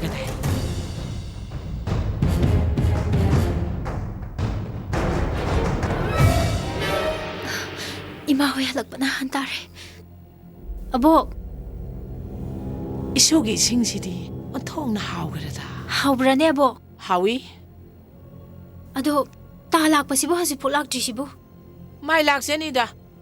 ꯀꯔꯤꯒꯤꯅꯣ ꯅꯪꯅ ꯌꯥꯝ ꯐꯤꯡꯉꯤꯗꯨꯕꯨ ꯑꯕꯣ ꯍꯟꯕ ꯊꯦꯡꯅꯦꯅ ꯇꯧꯕꯅꯤ ꯂꯦꯛꯄꯁꯨ ꯍꯣꯔꯦꯟ ꯏꯃꯥꯅ ꯅꯨꯡꯉꯥꯏꯇꯦ ꯍꯥꯏꯔꯛꯀꯅꯤ ꯍꯣꯏꯅꯦ ꯍꯣꯏꯅꯦ ꯑꯩ ꯍꯟꯕꯒꯤꯗꯃꯛꯇꯗꯤ ꯀꯔꯤꯝꯇ ꯋꯥꯕꯤꯔꯨꯅꯨ ꯏꯁꯨ ꯂꯥꯛꯄ ꯌꯥꯎꯔꯤꯁꯤꯗꯤ ꯑꯗꯨꯒꯤ ꯑꯉꯥꯡꯗꯨꯁꯨꯅꯦ ꯉꯥꯏꯍꯥꯛꯇꯅꯤ ꯍꯥꯏꯔꯝꯕꯅꯤ ꯀꯩꯗꯧꯔꯕꯅꯣ ꯈꯪꯗꯦ ꯑꯕꯣ ꯋꯥꯔꯝꯃꯅꯤ ꯏꯁꯤꯡꯗꯣ ꯑꯃꯨꯛꯀ ꯂꯧꯊꯣꯛꯎꯔꯥ ꯌꯥꯔꯦ ꯑꯕꯣꯛꯀꯤꯗꯤ ꯌꯥꯔꯦ ꯑꯩꯅꯦ ꯑꯕꯣꯛꯀꯤ ꯅꯥꯛꯇ ꯂꯥꯛꯑꯒꯅꯦ ꯄꯦꯟꯅ ꯅꯣꯡꯃ ꯋꯥꯔꯤ ꯁꯥꯟꯅꯅꯤꯡꯕꯅꯤ ꯍꯣꯏꯅꯦ ꯑꯗꯨꯒꯤ ꯋꯥꯗꯨꯁꯨꯅꯦ ꯅꯅꯦꯝꯄꯣꯛ ꯌꯥꯎꯔꯒꯅꯦ ꯁꯥꯟꯅꯅꯤꯡꯕꯅꯤꯅꯦ ꯑꯗꯨꯒꯤꯗꯤ ꯏꯃꯥꯈꯣꯏꯅꯁꯨ ꯂꯣꯏ ꯌꯥꯔꯒ ꯂꯩꯔꯕꯅꯤ ꯑꯗꯣꯕꯣ ꯉꯁꯤꯒꯤꯗꯤ ꯑꯩ ꯊꯕꯛ ꯈꯔ ꯂꯩꯔꯦꯕ ꯑꯗꯨꯒꯤꯅꯦꯕ ꯑꯩꯅ ꯐꯦꯡꯉꯤꯁꯦ ꯀꯩ ꯊꯕꯛꯅꯣꯅꯦ ꯁꯨꯅ ꯂꯩꯔꯤꯁꯤꯕꯣ ꯑꯕꯣꯛꯁꯨ ꯌꯥꯎꯔꯝꯃꯨꯔꯣ ꯁꯤꯗ ꯅꯠꯇꯤꯌꯦ ꯑꯕꯣ ꯂꯩꯀꯥꯏꯗꯅꯦꯕ ꯅꯪꯕꯨ ꯂꯩꯀꯥꯏ ꯃꯤꯁꯤꯡꯒ ꯃꯁꯛ ꯈꯪꯅꯔꯕ꯭ꯔꯅꯦ ꯈꯪꯅꯔꯦ ꯑꯕꯣ ꯑꯗꯣ ꯕꯣ ꯆꯠꯂꯒꯦꯔꯥ ꯅꯅꯦꯝꯄꯣꯛꯇꯨꯁꯨ ꯎꯅꯅꯤꯡꯕꯅꯤꯅꯦ ꯏꯃꯥꯗꯤ ꯌꯥꯝ ꯊꯦꯡꯉꯛꯀꯅꯤꯌꯦ ꯑꯕꯣ ꯃꯥꯒꯤ ꯂꯥꯛꯄꯩꯗꯨꯁꯨꯅꯦ ꯍꯦꯛ ꯂꯥꯛꯇꯦꯀꯣ ꯇꯥ ꯂꯥꯛꯄꯒꯤꯗꯤ ꯊꯣꯡꯒꯥꯟꯗ ꯉꯥꯏꯔꯣꯁꯦ ꯑꯕꯣ ꯍꯣꯏꯅꯦ ꯍꯣꯏꯅꯦ ꯀꯔꯤꯅꯣꯅꯦ ꯃꯥꯅ ꯇꯧꯔꯤꯁꯤꯕꯣ ꯁꯥꯎꯅꯣꯕ ꯑꯕꯣ ꯅꯣꯡꯃ ꯐꯖꯅ ꯋꯥꯔꯤ ꯁꯥꯁꯦꯕ ꯍꯣꯏ ꯑꯕꯣ ꯇꯥ ꯂꯥꯛꯄꯗꯣ ꯂꯝꯕꯤ ꯀꯥꯎꯋꯦ ꯑꯕꯣ ꯉꯥꯛꯇꯪ ꯂꯩꯔꯝꯃꯨꯀꯣ ꯑꯩ ꯏꯃꯨꯡꯗ ꯑꯝꯇ ꯆꯪꯉꯨꯒꯦ ꯍꯩꯃꯥ ꯀꯔꯤꯅꯣꯅꯦ ꯃꯁꯤ ꯑꯉꯥꯡꯁꯤꯅ ꯑꯁꯨ ꯌꯥꯝ ꯐꯤꯡꯉꯤꯁꯤꯅ ꯑꯁ ꯃꯥꯏ ꯂꯥꯛꯄꯩꯗꯨꯁꯨ ꯂꯥꯏꯃ ꯂꯥꯛꯇꯦ ꯃꯁꯤ ꯍꯥꯎ ꯁꯦ ꯂꯝꯕꯤꯗꯅꯦ ꯑꯕꯣꯡꯅ ꯆꯥꯅꯤꯡꯕ ꯀꯩꯅꯣꯝ ꯂꯩꯔꯒ ꯆꯥꯎꯁꯦ ꯀꯔꯤꯒꯤ ꯁꯦꯅꯣ ꯑꯗꯨꯛ ꯌꯥꯝꯕꯗꯨꯕꯨ ꯑꯕꯣꯛꯀꯤꯗꯤ ꯀꯔꯤꯃꯠꯇ ꯋꯥꯠꯇꯦ ꯅꯪ ꯊꯝꯖꯟꯖꯔꯣ ꯑꯕꯣꯛꯀꯤꯅꯦꯕ ꯑꯕꯣꯡꯅ ꯆꯥꯅꯤꯡꯕ ꯀꯩꯅꯣꯝ ꯆꯥꯎ ꯄꯥꯏꯁꯜꯂꯣ huranbi ꯀꯗꯥꯏꯗ ꯁꯦꯅꯣꯗꯣ ꯍꯥ 이마 ꯑꯩꯈꯣꯏꯅ ꯊꯕꯛ ꯆꯠꯈꯤꯉꯩꯗꯅꯦ ꯑꯩꯈꯣꯏꯒꯤ ꯈꯨꯌꯥ ꯂꯨꯈꯨꯝ ꯁꯣꯏꯗꯅ ꯐꯥꯛꯑꯝꯒꯅꯤꯌꯦ ꯌꯦꯡꯉꯨꯅꯦ ꯃꯁꯤ ꯍꯨꯔꯥꯟꯕꯤꯅꯦ ꯁꯤ ꯏꯃꯥ ꯃꯁꯤ ꯇꯧꯔꯝꯒꯅꯤꯌꯦ ꯅꯪꯅꯦ ꯅꯍꯥꯟ ꯃꯈꯩ ꯏꯃꯨꯡꯁꯤꯗꯒꯤ ꯁꯦꯟ ꯍꯨꯔꯥꯜꯂꯒ ꯅꯌꯨꯝꯗ ꯊꯩꯔꯤꯕꯣꯔꯦ ꯍꯥꯏ ꯑꯉꯥꯎꯕꯒꯤ ꯅꯨꯄꯤ ꯍꯨꯔꯥꯟꯕꯤ ꯉꯥꯏꯈꯣ ꯏꯁꯣꯒꯤꯗꯃꯛ ꯃꯕꯣꯛ ꯑꯃ ꯏꯆꯥꯎ ꯆꯥꯎꯅ ꯂꯩꯔꯤ 하요! ꯍꯧꯖꯤꯛꯀꯤ ꯋꯥꯐꯝ ꯑꯗꯨ ꯀꯔꯤ ꯍꯥꯏꯕ? 하요! ꯍꯧꯖꯤꯛꯀꯤ ꯋꯥꯐꯝ ꯑꯗꯨ ꯀꯔꯤ ꯍꯥꯏꯕꯅꯣ? ꯅꯨꯄꯥ ꯑꯉꯥꯎꯕ ꯍꯥꯏꯔꯤꯕꯁꯤꯅ ꯀꯅꯥ? 미나이 누비 하리버시나 까나노? 마론도 생농다 하이비요. angauba 하리시나네. 나수누피 니빠. 호란비 하리시나네. 나수누피. 하요. angauba 누빠도 까나노? angauba 누빠 하리버시 까나노? 컴모 하이바. 아이 강대 뭐. 까리 강대 하요. 아이 강대. 하요. 하요. nang abok po nung sidra bro. Nang kariga abok na minamibano. Namana pa na naunuhunto manik hando na. Abok na nawan ang kupang na set pang tarok sa mani. Nga sidi abok na puwale. Nang imong nga sida. Minay da natana. Huran bisikoy na bra.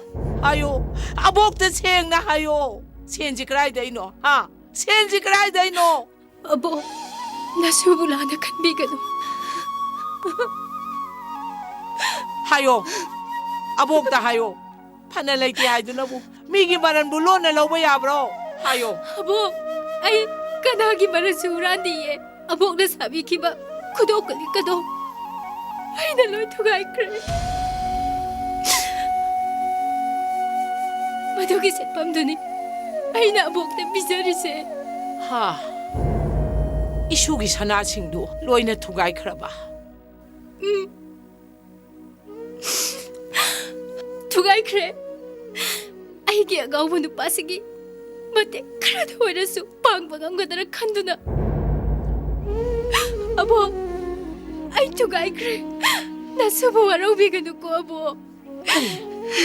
그리 하이바. 앙아오니 빠도 낭기니 빠. Angawan ni pa si isugin ni pa.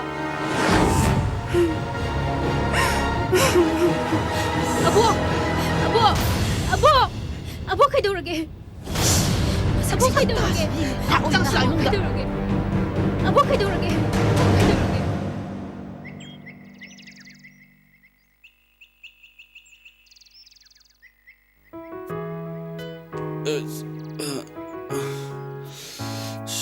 진도에다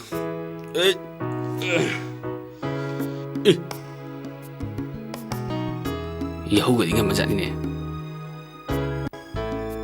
ꯀꯗꯥꯏꯗꯕꯨ ꯂꯩꯒꯖꯥꯠꯅꯣꯅꯦ ꯁꯨꯝ ꯂꯣꯟꯅ ꯌꯦꯡꯕꯗꯤ ꯅꯨꯡꯉꯥꯏꯕꯅꯤꯅꯦ ꯃꯗꯣ ꯑꯁ ꯑꯩꯁꯦ ꯅꯨꯄꯤ ꯊꯤꯕ ꯁꯨꯔꯖꯥꯏꯅ ꯑꯁꯤꯒꯨꯝꯕ ꯅꯨꯄꯤ ꯊꯤꯔꯝꯒꯗꯕꯅꯦꯕ ꯑꯩꯈꯣꯏ ꯃꯥꯁꯤꯅ ꯀꯗꯥꯏꯗ ꯑꯃꯨꯛ ꯄꯣꯛꯏꯅꯣ ꯈꯪꯗꯦ ꯑꯁ ꯅꯍꯥꯟꯋꯥꯏ ꯑꯁꯤꯒꯨꯝꯕ ꯑꯩꯒꯤ ꯊꯤꯕꯤꯔꯝꯒꯦ ꯍꯥꯏꯗꯦꯕ ꯀꯗꯥꯏꯗꯕꯨ ꯂꯩꯒꯖꯥꯠꯅꯣ ꯁꯤꯕꯣ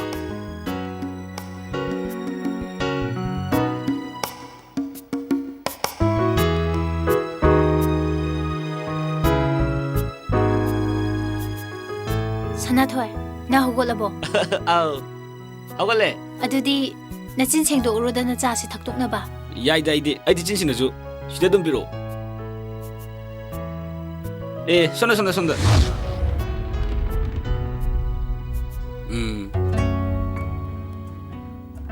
ꯃꯁꯛꯅꯤꯅ ꯏꯐ ꯐꯖꯒꯩ Inaw, cha sida leire. ꯑꯗꯨꯗ ꯀꯣꯛ ꯊꯅꯃꯨ ꯌꯥꯗ꯭ꯔꯣ ꯀꯔꯤꯅꯣꯅꯦ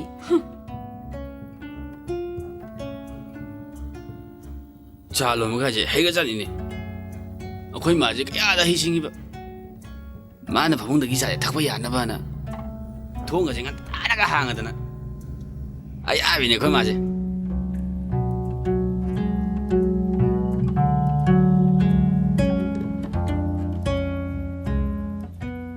Imadi tumi haudo pigadrane. Haudoktre horen muk saugadoini.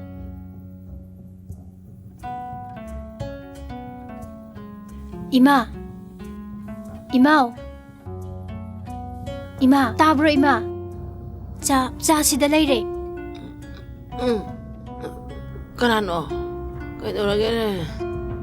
Cha sida leire haige tawba ima. Oh, pasada mana nga tamu hodorene tawrsi. Masi yahuan bisidi. Nate. Tazu yaba takla su yaba sado nang nang hodoresi boy karigino mi. Nate. Hausi pupung kya tarage ba nang bo? Pung tarian makai. Haima. Hausi bua. Ado already. Ima si tabak yame kangi bani. Nang mo kasi hodorok pa kari kai gemi. Masi binay no bisidi masidi. ꯑꯁ ꯑꯌꯨꯛꯁꯤꯗ ꯅꯪꯕꯨ ꯀꯩ ꯇꯧꯔꯒꯦ ꯅꯪꯕꯣ ꯑꯁ ꯅꯪꯁꯤꯗꯤꯕ ꯄꯦꯜꯂꯕꯅꯤ ꯁꯤ ꯑꯝꯇ ꯎꯊꯣꯛꯁꯤ ꯍꯥꯏ ꯀꯩꯗꯧꯅꯔꯦ ꯃꯄꯥꯟꯗꯩꯁꯤꯅ ꯍꯥꯏ ꯀꯩꯗꯧꯅꯔꯒꯦꯅꯦ ꯑꯩ ꯆꯠꯊꯣꯛꯁꯦ ꯀꯩꯗꯧꯅꯔꯒꯦ ꯃꯤ ꯅꯣꯏ ꯕꯣꯏ ꯐꯤꯡꯗꯨꯕꯣ ꯀꯩꯗꯧꯅꯔꯒꯦꯅꯦ ꯀꯩꯗꯧꯔꯦ ꯍꯥꯏꯌꯣ ꯀꯩꯗꯧꯔꯦ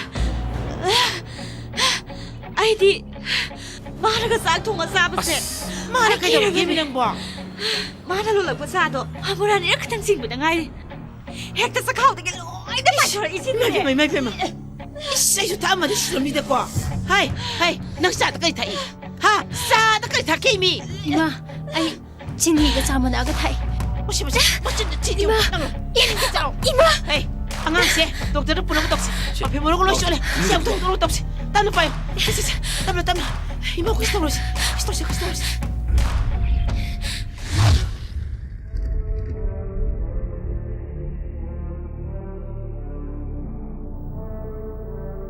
Ibemagisidi hoina nungsa thiningai oi mana handu isidi hu nung thaklubagi nate haujik ibemase mama ama haibado oirabani imausi miro leba doctor hoi adubu nauringai sidadi yam cheksingadabani thaba inkhang suba khotpada tudanaba cheksinbigadabani aduga chaba thakpadadi machi kaba chinjak chasi hoi doctor ai hidak khara ijat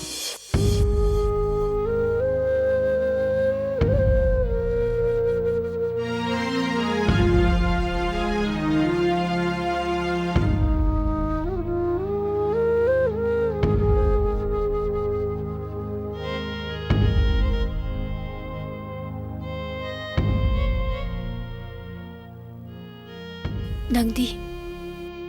Aigi itausi uraga nungairi natra. Aisu yam nungai. Aigi nungai ba thauthok kaya si nang namit thina yengko. Aina sikraba matamdana Nang haraw-haraw na wakanta na hingaw ko.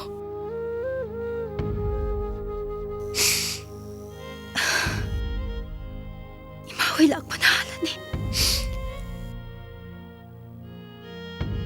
Ay na thongba sak po makoy na sabi kitra. Ay sak thongu kige. Nang fajana phamaga leiramo. Tumba yaroi ko.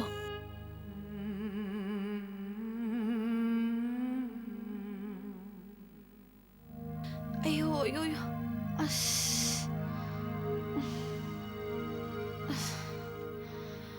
Ngasigi thokse imaga noyendine yam ikai ningani ko aduga ikai khangdagi khoi maduna kaithinda sindui khomdun lehowi Nang yaw na bido mo haura ba? hey horokpagi wantine chumdraba mine nganta awana hotel chalon bado noin thaktuye Ish. hu afsalega da torega du torega aidine imaije ikai na lore Ish. Yam ikai thibai wa oire. Ikai birunu ko. Kem ikai birunu. Masidai nu pise yum sigi minai. hey minai oigera aidi soigrine sendokane hajine Ish. Ha hayo. Sakta mangonda bu sengdokpa kainaga. hey nore sendoktar june aine sendokane hajine khangaba Kaino man tayo. Yare ko. Moy das nu pa malaktre ko. Kai tokse into ko saino. Haksang naksang amda basida. masi angawjidi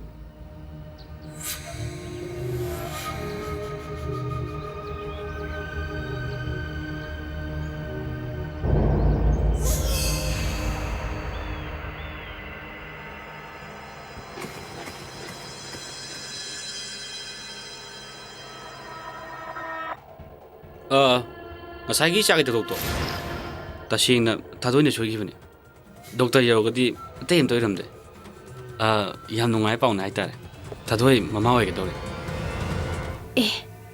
Yam farene dudi. Ado ai ka semta sitoke. ꯋꯥꯐꯝꯁꯦ ꯅꯪꯉꯣꯟꯗ ꯁꯦꯡꯗꯣꯛꯎꯗ꯭ꯔꯒꯗꯤ ꯑꯩꯁꯦ ꯅꯨꯡꯉꯥꯏꯔꯣꯏꯗꯕ ꯑꯗꯨꯗ Sanathoi. Nang na namhai tawrido kaygino. Ai se nangi na taimane. Nang na ingon dai taima kong lingdri se kaygino. ꯍꯣꯏꯅꯦ ꯏꯇꯩꯃꯗꯁꯨ ꯀꯧꯕꯗꯁꯨ ꯑꯩ ꯌꯥꯔꯒꯦꯅꯦ ꯑꯗꯣ ꯑꯩꯅ ꯍꯥꯏꯕꯗꯤ ꯅꯪꯁꯨ ꯌꯥꯗꯕ Kaino? Kaino nang angido ha? Jangsilagano. ꯑꯩ ꯋꯥ ꯍꯥꯏꯒꯦꯕ Sanathoi. Kaino nang khalise. Nang hoji lekai tana balaurna.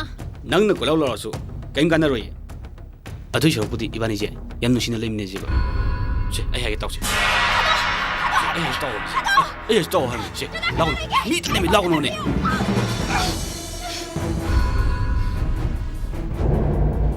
Inaw. Nangi nu pasi na igoda yegi ba biyek se kaino. Ha. Nangi na pura ba sina khalise kaino ba? Hayo ba? ꯑꯩꯗꯤ ꯁꯨꯝ ꯂꯥꯛꯅꯕ ꯀꯩ ꯑꯣꯏ ꯁꯨꯝ ꯐꯥꯒꯤ ꯇꯧꯕꯅꯤ ꯀꯩꯅꯣ Inaw. Ay giran mo kaino. Nang sunupi natro. Ha. Hayo. Nang sunupi natro.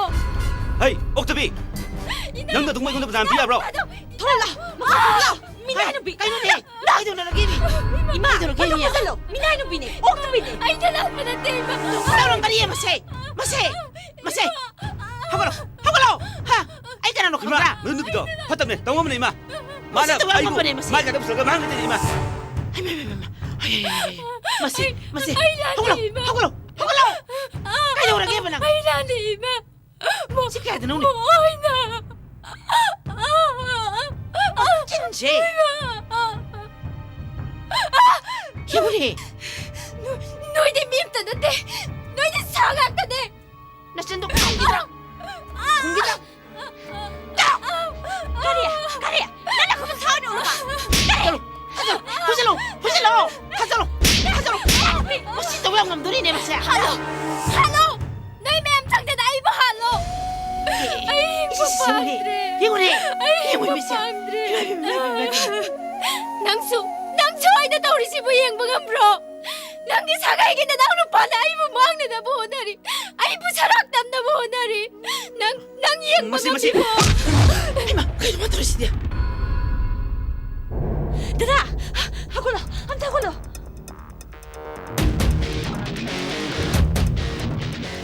마시 양 파오이 나가 보세 마시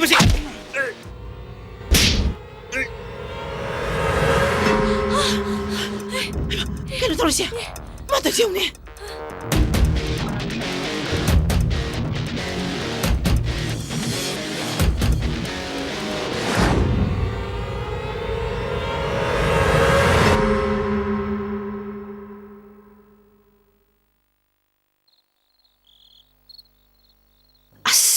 ꯀꯩꯅꯣ ꯁꯤ ꯅꯨꯄꯥꯁꯦ ꯐꯣꯟꯒ ꯄꯥꯏꯗꯦꯃꯤ ꯍꯧꯖꯤꯛꯐꯥꯎ ꯂꯛꯇ꯭ꯔꯤꯁꯤꯕꯨ ꯀꯩꯗꯧꯔꯖꯥꯠꯅꯣꯅꯦ ꯈꯣꯏꯗꯧ ꯌꯥꯝ ꯁꯥꯎꯅꯤꯡꯉꯦ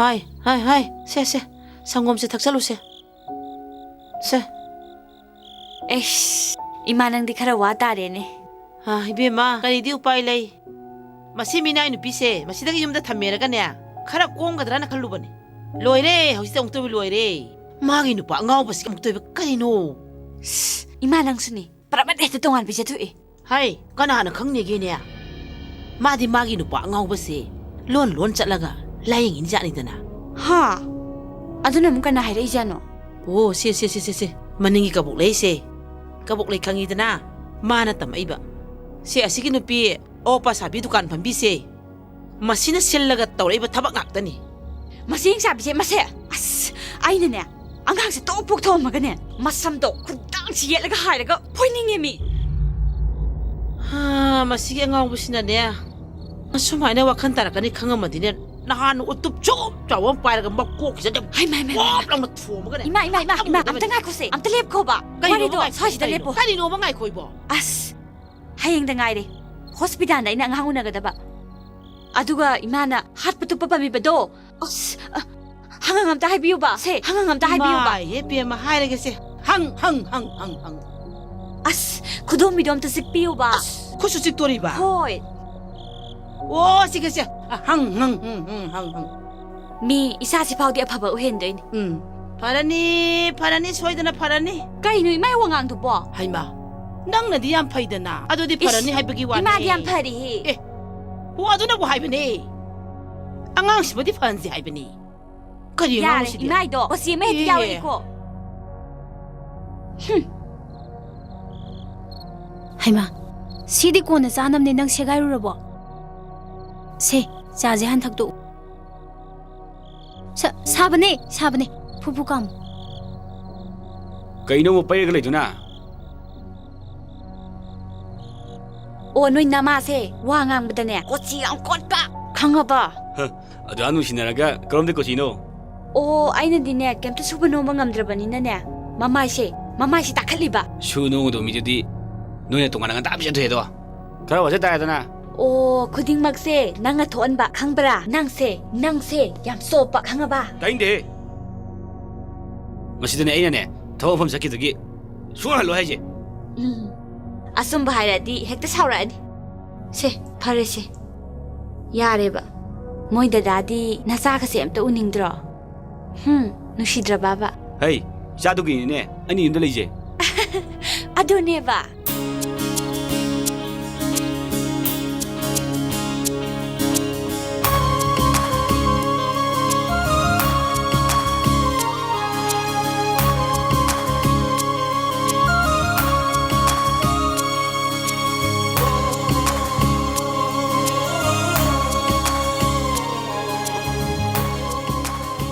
파리라 파티라 강드레다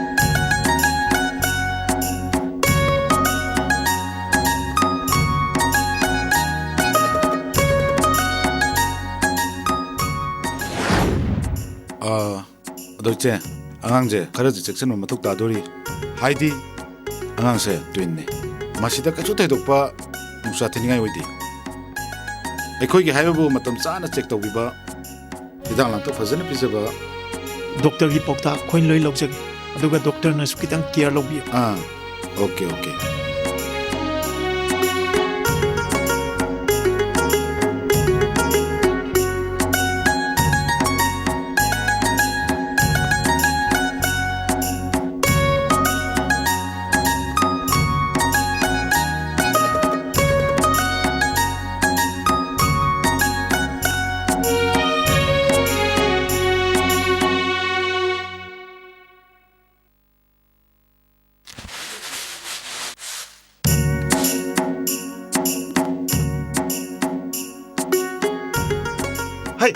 타자 그이노 만토이지보 하 아이나 타박 수노나 하여가 많아 야니에 시타모시 세 엉터 파모시 그이도 왜 타박 수리노 아이나 수노나 하이드로 세 아이 컵게시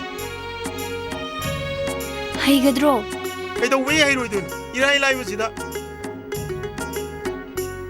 아이나 컵게나 나온다 하이레 지행 갑방거노 싱홀랑거노나 아이나 하이레 나 에따 떠올래 따레 이마 로이 따레 하나따 따레다나 시나 루브로 세 시월디 아래 칼로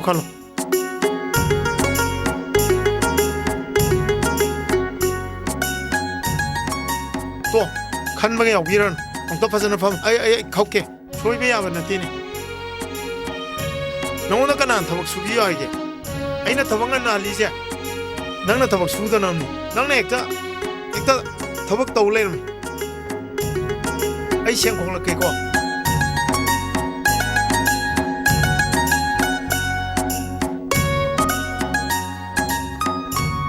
아이나 떠오르수 야바두부 tumileo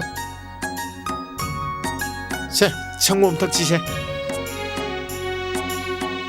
세 아두다다 낭수 khara thau ai diare ba nang thau dada su thabak suidudi se thaksalu waramaneba ai diare ba nang thau khara thau khitang thau ba pare ai kitang thage ko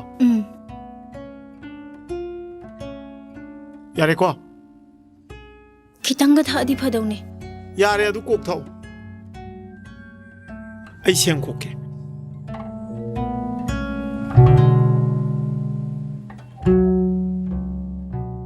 adudada angang ani se nupa ma yawradi phadawne nupi nupa kaimta kaide da ingonda di nupi na boyan pami ai di hausi kani nupa amsa jing option na mayam ji ubda ne nupa ga amta pamjadre ai di aseng boirane aseng magini ne adudi hayeng icha nupi de bulu na tawgadrane tawgadoi ni mi oina ba sem doi ni moyani gi damakta ni khoini ne hingdoi che se sem je sa salu se e dada hana dum chawo nang kok charo ke droge nang hanam ta chawo ba nang ji dewa na sa do kan na sa salu am nang aksang chonda ba ya na tini doctor na sem cha ba jam phai na hairi do haira je cha ga dam na ngai ngam na jo hujikti chang nai na cha da ya da ke droge kok charo ke droge wakhal chonda ga nu ne ai leiri sidi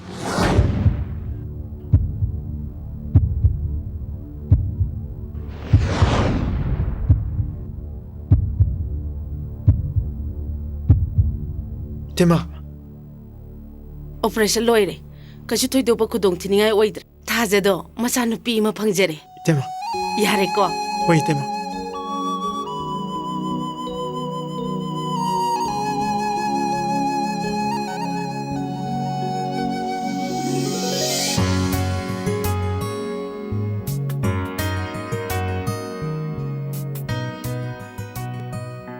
타자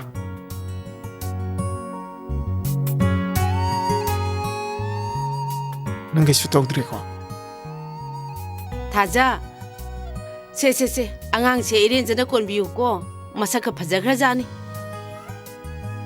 se angang ma bu pitak pa yare ko se pisna ne iren jana kon silaga ne side himina ro se ai ate te yung te loi salugi ko nang iren jana potharam ise angang amadubu nupira nupara tema anga amadubu nupiro nupa aidi thajagi se phaibo oirangadra ina khanbani adumakti oiramdre haisibu ise aya sai operation manungda koksing ngori ta kibadadi angang animak nupi ngaptane haina kibu nati nangi wakhanduna ne hana dagi phaibo oini dana sum khanbaduda oirini tema doctor na di ultrasound gi result da phaibok ni hai khidai masigumba se khara adum thokal punamak se missing gi thabak ni do khudam oina harbada kana gumba amana anganga se nupa pokani harga nupi pokpa su adum yaw haidi doctor su lai makti nati dana yare ko punamak chi tei mano hona bi bedai ni ngasi thajana ꯃꯃꯤꯠꯇ ꯃꯆꯥ ꯎꯕ ꯐꯪꯖꯔꯤꯕꯁꯦ ꯃꯁꯤꯗꯩ ꯍꯦꯟꯗꯣꯛꯇꯅ ꯍꯣꯁꯄꯤꯇꯥꯜꯒꯤ ꯑꯁꯪꯕ ꯁꯦꯟ ꯈꯨꯗꯤꯡꯃꯛ ꯏꯇꯩꯃꯅ ꯂꯣꯏꯅ ꯍꯣꯠꯅꯕꯤꯔꯤꯕꯅꯤ ꯏꯇꯩꯃꯒꯤ ꯂꯃꯟꯁꯤ ꯇꯣꯟꯁꯤꯜꯂꯕꯅꯤ ꯀꯔꯤꯒꯤ ꯂꯃꯟꯅꯣ ꯑꯉꯥꯎꯕꯁꯤꯗꯤ ꯃꯁꯤꯗꯤ ꯑꯉꯥꯡ ꯑꯉꯝꯕ ꯃꯇꯦꯡ ꯄꯥꯡꯅꯕꯅꯤ ꯐꯔꯦ ꯐꯔꯦ ꯏꯇꯩꯃ ꯑꯇꯩ ꯑꯇꯩ ꯆꯦ ꯑꯝꯇ ꯆꯪꯉꯨꯒꯦꯀꯣ ꯍꯣꯏ ꯏꯇꯩꯃ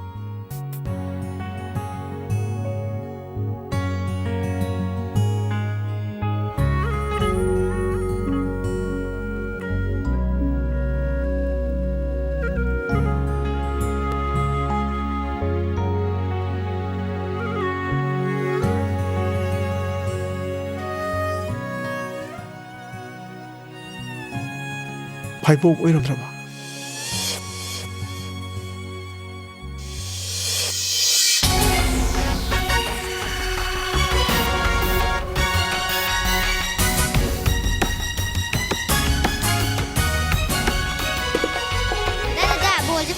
ꯐꯖꯩꯌꯦ ꯀꯥꯏꯗꯩꯅꯣ ꯃꯃꯥ ꯂꯩꯔꯤꯕ ꯀꯝꯕ ꯄꯥꯝꯃꯤꯗ ꯅꯪꯒꯤ ꯁꯤꯁꯦ ꯁꯦꯗ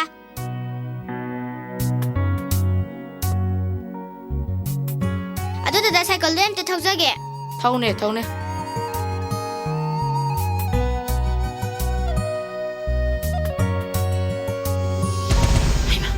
ꯊꯧꯁꯤꯎꯅꯤ ꯍꯥꯏ ꯉꯥꯏꯈꯣ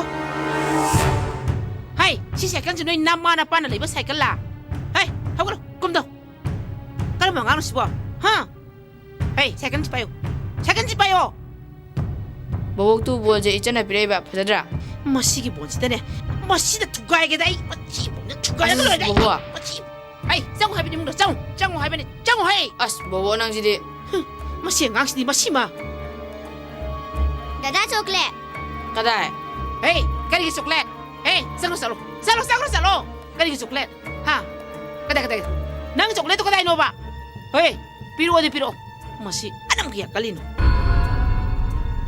이씨 아주 맞아 보시고 에이 마시디냐 후이나 복사로 강아브라 치기야 자 보시 빠찌들랑 걸로이래 낭 부부 낭이 안 팠디에 이씨 마시 그야다 사태니 방앙 용이 아이고 파티가 가이나 마시 아이나 소능각들은 마시 앵원도 가고 싶게 와락 바오래네 마시 하 마시 앵악시네 마시드네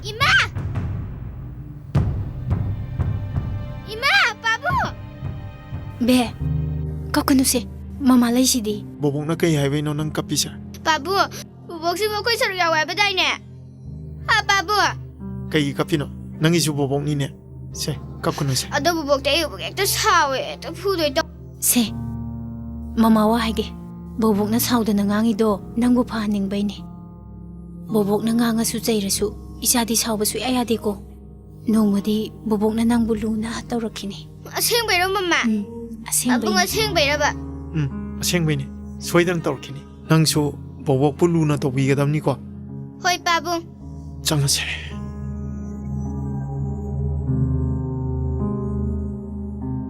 ꯁꯦꯁꯦ ꯌꯦꯡꯉꯣꯇꯣ ꯃꯃꯥ ꯂꯩꯔꯛꯏꯕ ꯄꯣꯟꯅ ꯇꯥꯡꯕꯁꯦ ꯎꯔꯦꯗꯅ ꯁꯤꯗꯤꯅꯦ ꯅꯪꯒ ꯁꯥꯟꯅꯕꯗꯁꯨ ꯌꯥꯝ ꯅꯨꯡꯉꯥꯏꯔꯅꯤ ꯁꯦ ꯍꯌꯦꯡꯋꯥꯏ ꯁꯥꯟꯅꯅꯕ ꯄꯥꯏꯁꯜꯂꯣ ꯁꯦ ꯄꯥꯏꯁꯜꯂꯣ ꯃꯁꯤ ꯉꯥꯡꯁꯤꯗꯤꯕ 시댁이 해는네 파자파자바 본 마야마 말래 마마나 로이 레이도이니 그래 이슈게 돌아봐 하 이슈게 돌아게 세세세 이슈게 사보리세 세 이슈 사올 시까리기 노냐 마시 낭시마냐 마마나 까리 하이노 하행 와도리 세 이슈게 사보니 사토 게임도 수 야야 되버시 아두디 보보아 아끼럼 하게 하요 까리노 하요 하이노 알아가 자보시 이제가 담이나 봐야라 뭐지 이제가 사나미나 야브라바 아보 마마 야브라바 마시 낭시 핵도로게 낭탁 아도 니보 수차나 잡아서 짜라 하시니 마이 코미 부고랑 뭐 마시 낭시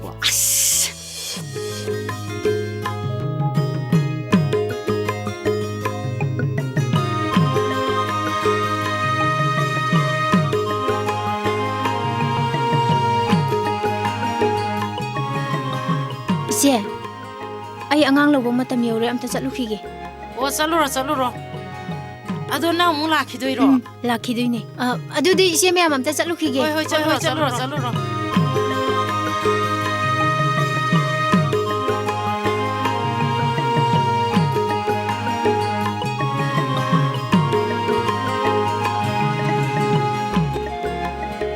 ꯃꯃꯥ ꯉꯥꯏꯈꯣ ꯑꯦ ꯀꯩꯗꯧꯔꯒꯦ ꯕꯦ ꯑꯗꯨꯕꯨꯔꯣ ꯃꯃꯥ ꯑꯥꯏꯁꯀ꯭ꯔꯤꯝ ꯑꯝꯇ ꯂꯩꯕꯤꯌꯣꯕ ꯃꯃꯥꯗꯤ ꯉꯁꯤꯗꯤ ꯁꯦꯜ ꯑꯆꯣꯏꯕ ꯑꯝꯇ ꯌꯥꯎꯗ꯭ꯔꯦ ꯅꯣꯡꯃ ꯆꯥꯔꯣꯀꯣ ꯕꯦ ꯍꯣꯏ ꯃꯃꯥ ꯑꯗꯣ ꯃꯃꯥ ꯑꯩ ꯏꯁꯤꯡ ꯑꯝꯇ ꯊꯛꯀꯦꯕ ꯍꯣꯏ ꯀꯨꯝꯊꯔꯛꯑꯣ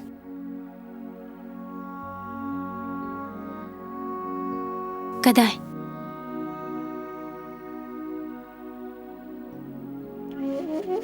ꯁꯦ ꯊꯛꯇꯣ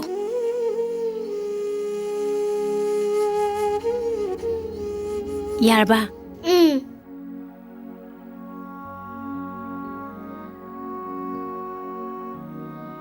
ꯆꯠꯁꯤ ꯂꯥꯎ ꯇꯣꯡꯉꯛꯑꯣ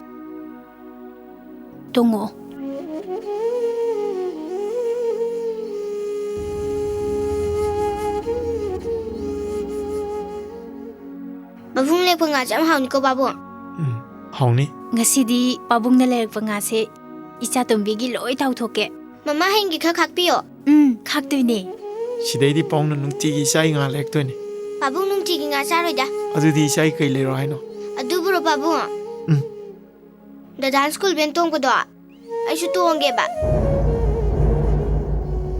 ꯍꯜꯂꯛꯄꯁꯨ ꯃꯃꯥꯅ ꯉꯥꯏꯅꯗꯅꯕꯀꯣ ꯄꯥꯕꯨꯡ ꯄꯥꯎꯅꯅꯦ ꯁꯦꯟ ꯇꯥꯟꯅꯕ ꯍꯣꯠꯅꯔꯤꯁꯦ ꯏꯆꯥꯒꯤꯗꯃꯛꯇꯅꯦ ꯃꯇꯝ ꯈꯔꯗꯤ ꯃꯃꯥꯅ ꯊꯤꯜꯍꯟꯈꯤꯁꯤꯀꯣ ꯏꯃꯥꯅ ꯊꯤꯟꯕꯁꯤꯕꯨ ꯅꯪ ꯅꯨꯡꯉꯥꯏꯇ꯭ꯔꯕ꯭ꯔꯥꯅꯦ ꯑꯗꯨꯏ ꯅꯠꯇꯦꯕ ꯃꯃꯥ ꯅꯪꯗꯤ ꯑꯌꯨꯛꯁꯨ ꯅꯨꯡꯊꯤꯟꯁꯨ ꯏꯁꯤꯡ ꯉꯥꯟꯗ ꯑꯗꯨꯝ ꯂꯩ ꯄꯥꯕꯨꯡ ꯃꯃꯥꯁꯦ ꯌꯥꯝ ꯋꯥꯔꯝꯅꯤꯀꯣ ꯄꯥꯕꯨꯡ ꯄꯥꯎꯁꯨ ꯈꯪꯉꯤꯗ ꯄꯥꯎꯅꯅꯦ ꯏꯆꯥꯕꯨꯁꯨ ꯚꯦꯟ ꯁꯣꯏꯗꯅ ꯇꯣꯡꯅꯕ ꯍꯣꯠꯅꯗꯣꯏꯅꯦ ꯑꯗꯨꯕꯨꯅꯦ ꯄꯥꯕꯨꯡ ꯅꯪ ꯅꯨꯡꯇꯤꯒꯤ ꯑꯌꯨꯛ ꯉꯟꯇꯥ ꯆꯠꯂꯤꯗꯣ ꯄꯣꯠ ꯊꯥꯡꯕꯅꯤ ꯊꯕꯛ ꯁꯨꯕꯅꯤ ꯍꯥꯏꯉꯣ ꯑꯗꯨꯕꯨ ꯆꯨꯝꯕ꯭ꯔꯕ ꯑꯗꯨꯏ ꯅꯪ ꯌꯥꯝ ꯋꯥꯔꯝꯒꯅꯤꯀꯣ ꯄꯥꯕꯨꯡ ꯏꯆꯥꯇꯣꯝꯕꯤ ꯅꯪꯉꯣꯟꯗ ꯑꯗꯨꯃꯥꯏꯅ ꯀꯅꯥꯅ ꯍꯥꯏꯔꯤꯅꯣ ꯃꯇꯨꯡꯗꯗꯤ ꯃꯤꯅ ꯍꯥꯏꯖꯟꯕ ꯋꯥ ꯂꯧ ꯌꯥꯗꯦꯀꯣ ꯑꯗꯨꯏ ꯁꯔꯨꯛꯄꯨꯗꯤ ꯂꯥꯏꯔꯤꯛꯁꯦ ꯄꯥꯊꯣꯛꯁꯤ ꯃꯃꯥꯅꯅꯦ ꯉꯥ ꯁꯦꯝꯕ ꯂꯣꯏꯔ ꯍꯥꯎꯅ ꯆꯥꯔꯗꯕꯅꯤ ꯕꯦꯝ ꯂꯥꯏꯔꯤꯛꯇꯣ ꯐꯖꯅ ꯄꯥꯊꯣꯛꯑꯣ ꯏꯃꯥ ꯉꯥꯁꯦ ꯊꯣꯡꯗꯣꯛꯑꯗꯕꯅꯦ ꯑꯗꯣ ꯃꯃꯥ ꯑꯩꯅ ꯂꯥꯏꯔꯤꯛ ꯍꯩꯇꯥꯔꯗꯤꯅꯦ ꯄꯥꯕꯨꯡꯁꯨ ꯃꯃꯥꯁꯨ ꯅꯨꯡꯉꯥꯏ ꯊꯝꯕꯤꯗꯣꯏꯅꯦ ꯊꯕꯛ ꯑꯝꯇ ꯁꯨꯍꯜꯂꯣꯏ ꯄꯥꯕꯨꯡ ꯆꯨꯝꯃꯤ ꯏꯆꯥꯇꯣꯝꯕꯤꯅ ꯍꯥꯏꯕ ꯌꯥꯝ ꯆꯨꯝꯃꯤ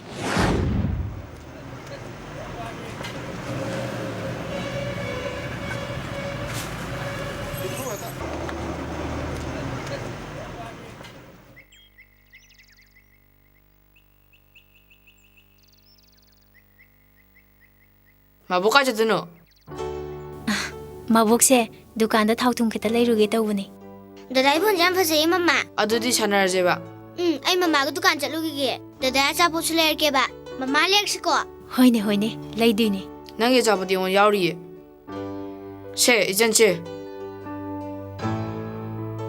ꯅꯪ ꯆꯥꯖꯔꯣꯗ ꯊꯣꯏ ꯏꯆꯟꯒꯤꯗꯤ ꯑꯩ ꯍꯧꯖꯤꯛ ꯂꯩꯕꯤꯔꯛꯑꯒꯦ ꯃꯕꯣꯏꯗꯤ ꯆꯥꯔꯦ ꯏꯆꯟꯒꯤ ꯈꯥꯛꯄꯅꯦ ꯂꯧꯔꯣ ꯑꯗꯣ ꯃꯕꯣꯛ ꯏꯆꯟꯒ ꯁꯥꯟꯅꯃꯤꯟꯅꯔꯒꯦ ꯐꯔꯦ ꯑꯗꯨꯗꯤ ꯈꯠꯅꯗꯅ ꯐꯖꯅ ꯁꯥꯟꯅꯃꯤꯟꯅꯔꯝꯃꯨꯀꯣ ꯃꯕꯣꯛ ꯊꯨꯅ ꯂꯥꯛꯀꯦ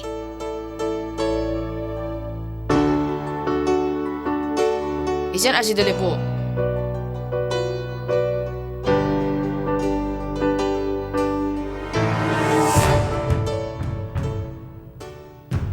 마시 낭시 따위 시행원이. 어이, 뭐너 돈을 탐지를 라. 라오, 이몽도 부스를 라오. 달리게수 미산되니. 헤이, 아니 나 오늘 랑 필요를 비싸시 하이브네트라. 살로, 로실로 하이브니. 이장이 줄레비지라 임마.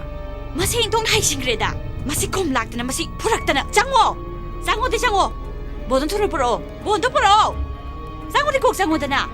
헤이, 낭대 개더리야. 장어드나. 에, 가이노 시디야. 세카이데 노브세. 나선도 고모. 세카이데 노. 마시. ꯌꯥꯝꯅ 이동자. 하이, 아무 ꯀꯩꯗꯧꯅꯔꯦ? 이마, 마시쇼 하이라버니. 마시 후란비네, 후란비. 라라라. 마시 낭시, 마시. 살로. 마시. ꯍꯧꯖꯤꯛꯇꯒꯤ ꯃꯈꯨꯠ ꯃꯁꯥ ꯁꯥꯡꯕ ꯌꯥꯝ ꯍꯩꯔꯦꯅꯦ ꯍꯥ. 마시 파루이도리바 앙항니시. ꯍꯥ, ꯍꯧꯖꯤꯛꯇꯒꯤ ꯅꯪ ꯃꯈꯨꯠ ꯃꯁꯥ ꯁꯥꯡꯕ ꯍꯩꯔꯦꯕ. ꯅꯪ ꯗꯗꯥꯗꯒꯤ ꯇꯥꯍꯧꯕ ꯑꯣꯏꯔꯁꯨ ꯀꯣꯛ ꯈꯨꯜꯂꯒ ꯄꯤꯕ ꯌꯥꯗ꯭ꯔꯣ? ꯍꯥ? ꯗꯗꯥꯅ ꯑꯩ ꯁꯥꯎꯅꯦꯅ ꯄꯤꯕꯅꯦꯕ. ꯑꯩ ꯃꯇꯨꯡꯗ ꯂꯧꯖꯔꯔꯣꯏꯒꯦꯕ ꯀꯌꯥ ꯊꯩꯅꯣꯏꯅ ꯁꯦ ꯍꯧꯖꯤꯛꯇꯒꯤ ꯍꯧꯅ ꯑꯁꯌꯥꯝ ꯍꯩꯔꯁꯤꯅꯗꯤ ꯃꯥꯅꯦ ꯏꯃꯥ ꯍꯌꯦꯡ ꯆꯥꯎꯔ ꯀꯩꯅꯣꯕ ꯇꯧꯗꯣꯏꯁꯦ ꯍꯥꯏ ꯆꯠꯂꯣ ꯆꯠꯂꯣ ꯆꯠꯂꯣ ꯁꯤꯔꯣ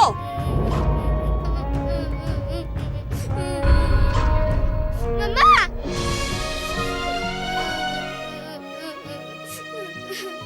ꯃꯃꯥ ꯑꯩ ꯁꯥꯏꯟꯗꯗ ꯑꯆꯥꯄꯣꯠꯇꯣ ꯂꯧꯔꯣꯏ ꯍꯥꯏ ꯅꯠꯇ꯭ꯔꯣ ꯃꯃꯥ ꯂꯧ ꯍꯥꯏ ꯅꯠꯇ꯭ꯔꯥ ꯍꯧꯖꯤꯛ ꯏꯗꯣꯝꯆꯥꯒ ꯕꯨꯕꯣꯛꯀꯅ ꯑꯩ ꯐꯨꯏꯅꯤꯅꯦ ꯕꯦꯝ ꯏꯃꯥꯅ ꯁꯣꯏꯕꯅꯤ ꯀꯞꯀꯅꯨꯁꯦ ꯃꯃꯥꯅ ꯅꯪꯒꯤ ꯑꯆꯥꯄꯣꯠ ꯃꯌꯥꯝ ꯂꯩꯔꯦ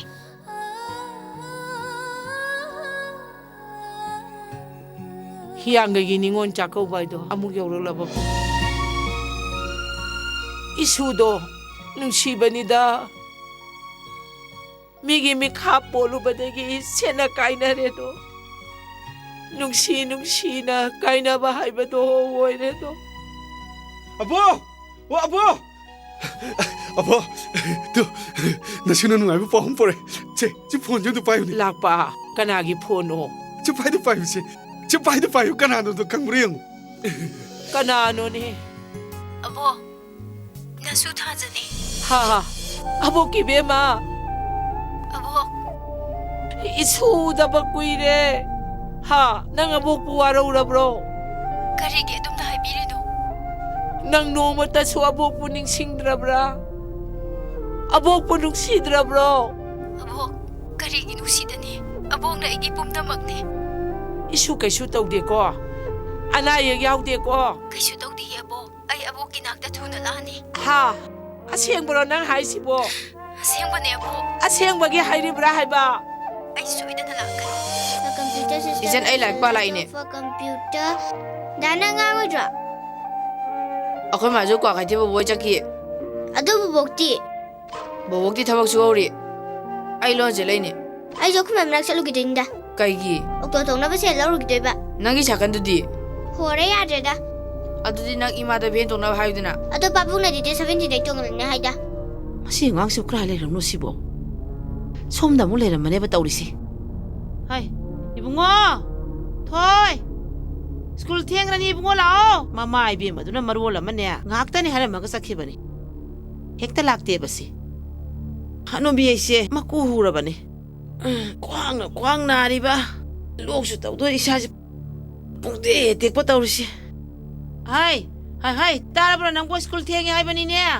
ꯂꯥꯛꯑꯣ bubo school le theng rienga liye ai tumi lei wai masi ngang sim awa paisa saradana ita takhaladana amana ngang yawi chan fujillakdana masi ngang sima koi thui tok sain bo ka deroge tu asisi hai pa sing bise se ase phuringe base ado abu ai phusora chalo phuruso adu ya jabu chana se bigira pini sugi soida pini chalo phuruso bo la se bi lo pini sugi pini chalo sugi pini chalo Mabua, isan ju de 17 de ben tongani ya. Ado, isan wa pharni. Tonga doine, mabo kainum hange. Nanga sai isan da phubi ya. Ma de angang ni kaisu khangba nate. Matung da phubi nu ko. Hoi mabo, aina phugen phubu nate ba. Yare se. Mi nei chala sune nang phattaba thabakti kaidau nung da tawba ya de ko. Ado aina icha da phubu do manaka da ne ba. Kana ju phuda ba ne ba, toksana ba ne ba. Ado aina icha da phujen nar ga ne. Aja ba ja na selo ga taw ne ba. Tu si nya jaw cha na ba loi ba buk tigi tu si ne chagi school cha ba da jaw bi jaw ba ai tok sna ba ne ma buk saw nu ko Ma bokti nang bula na khaluri dana lao chasi lao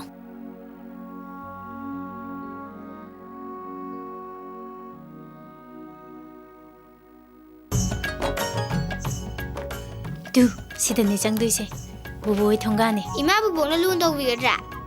Daw vidoi ne. Kaidorge? Abok ne. Ima se khoi bubok la. Ma ne. Abok. Kana no ne na khoi bo. Misina ga phatta ba sida. Abok. Nasu thajabu masa khangdrabra abok. Ha.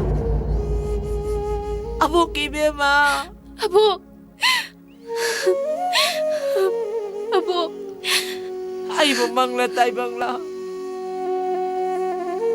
ꯑꯩꯒꯤ ꯃꯤꯃꯥꯡꯁꯤꯗ ꯏꯁꯨꯅ ꯂꯦꯞꯂꯔꯤꯁꯤꯕꯣ ꯑꯕꯣꯛ ꯃꯪ ꯅꯠꯇꯤꯌꯦ ꯇꯥꯏꯕꯪꯅꯦ ꯅꯁꯨꯕꯨ ꯋꯥꯔꯧꯕ꯭ꯔꯥ ꯑꯕꯣꯛ ꯑꯕꯣꯛꯀꯤ ꯃꯅꯥꯛꯇ ꯃꯇꯝ ꯆꯥꯅ ꯂꯥꯛꯄ ꯉꯝꯍꯧꯗ꯭ꯔꯦ ꯅꯁꯨꯕꯨ ꯋꯥꯔꯧꯒꯗꯨꯀꯣ ꯑꯕꯣꯛ ꯀꯔꯤꯒꯤ ꯏꯁꯨꯕꯨ ꯋꯥꯔꯧꯔꯨꯒꯗꯒꯦ ꯑꯕꯣꯛꯁꯦ ꯄꯥꯡꯒꯟꯅꯗꯤ ꯅꯣꯡꯃ ꯅꯣꯡꯃꯒꯤ ꯁꯣꯟꯖꯜꯂꯛꯂꯕ 이멍이 군을 남바 팡아봐 이쇼부 나바 팡다는 시기바 따라버라 칼루바다 아복시 미꿉 아마 파우버 뽀타방 암되네 아복 바보 낭수 깝비라 깝대다 마코이시디 까나까나노 나수 누빠네 하 뱀 아복기 뱀아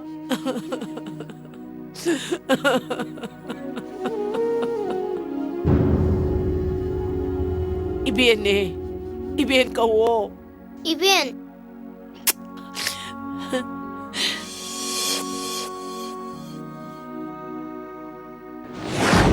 하이나코 마디가 나노 이행보다수 미만하다바금나 우이네 너희 몽기 미로 호이 아복 이몽식이 미니 루나 떠비우 루나 떠비우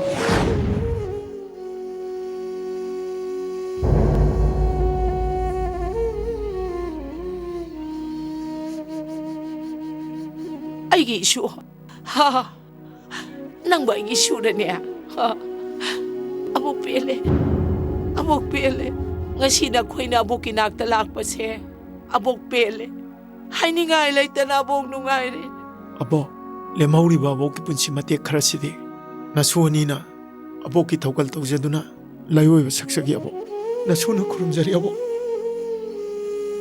abok pele abok nungai re hasidagi na nungai ba abok laita re lao sangasi lao abok ki yumda sangasi lao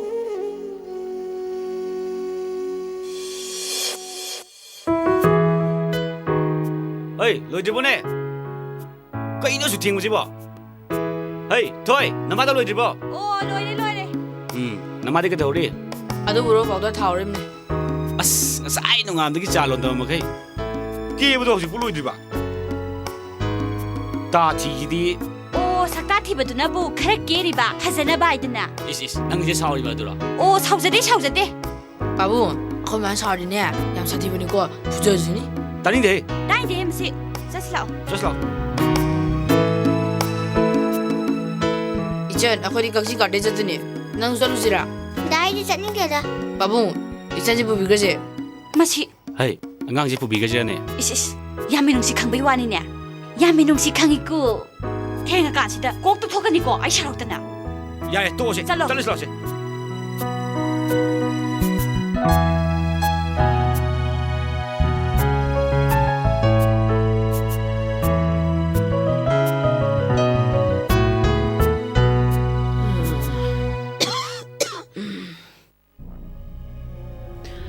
Ada pat kidra balona sia. No ngam budagi chagla sam to lolam banate ba. Ima se. Lai hok ta ure ha di. Hidak ta su lai ramo ba.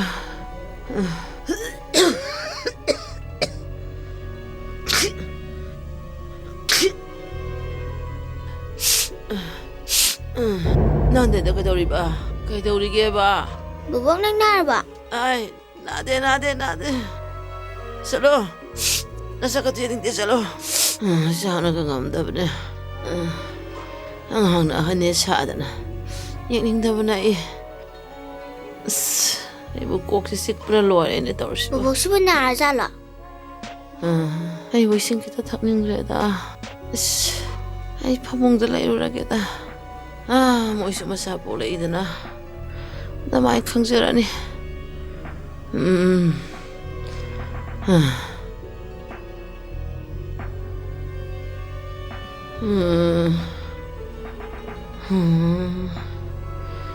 Kogi susik puna lore.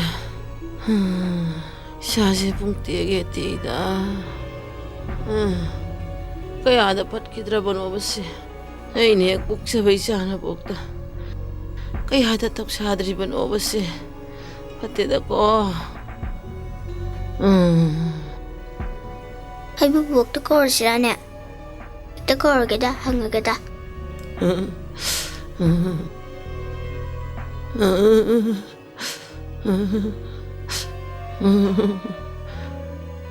Abok? Abok kaitarage? Abok masa ngamdrabo? Abok ngamdrabo? Abok, ingbro yamna? Pi subake ko bo? Abok subake ko?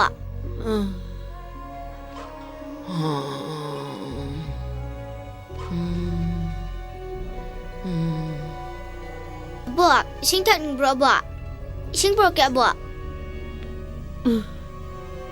Hoy bro ke ko bo? Gainon. Abok, ising silay re. Abok siya ising.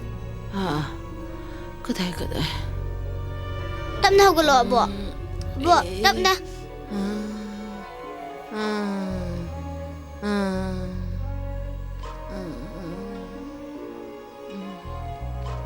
Kaday. Abok, se.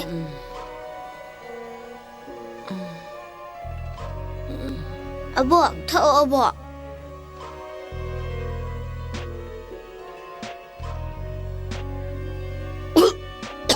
Abok, tap na tao. Hani eh.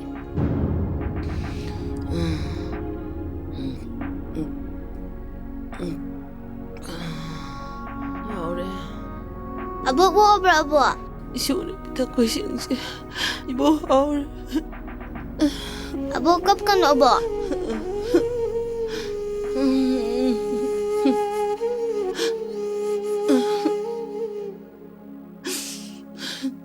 Abok kap kan abok. Kok ci ani ba? Abok lai bak nambige. Abok tap na.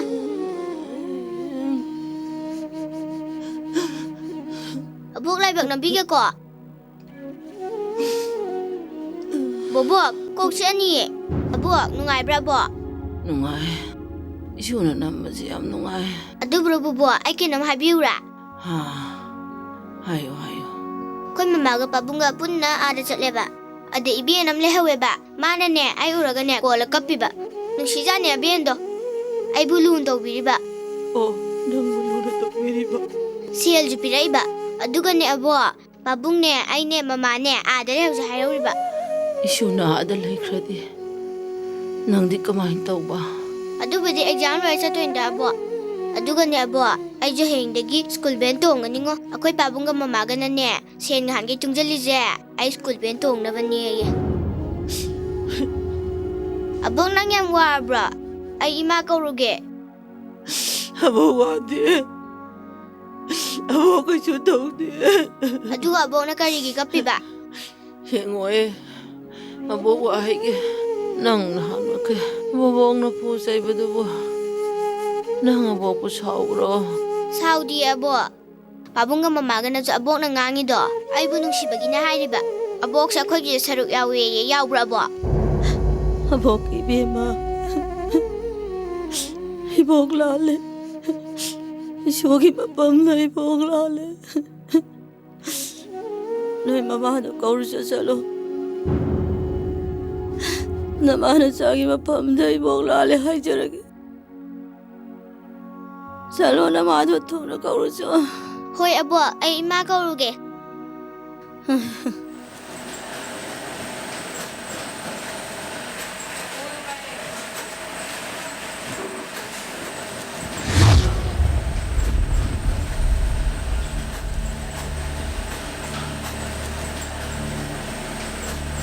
Isi! Somdam talak piyo ba?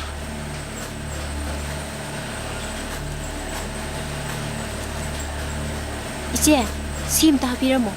Ay yung powdam ta chelu khigi. Kay tawrage ni nang bo? Kaisu tawde ise. Ay thuna lake. Sim ta piramo. So.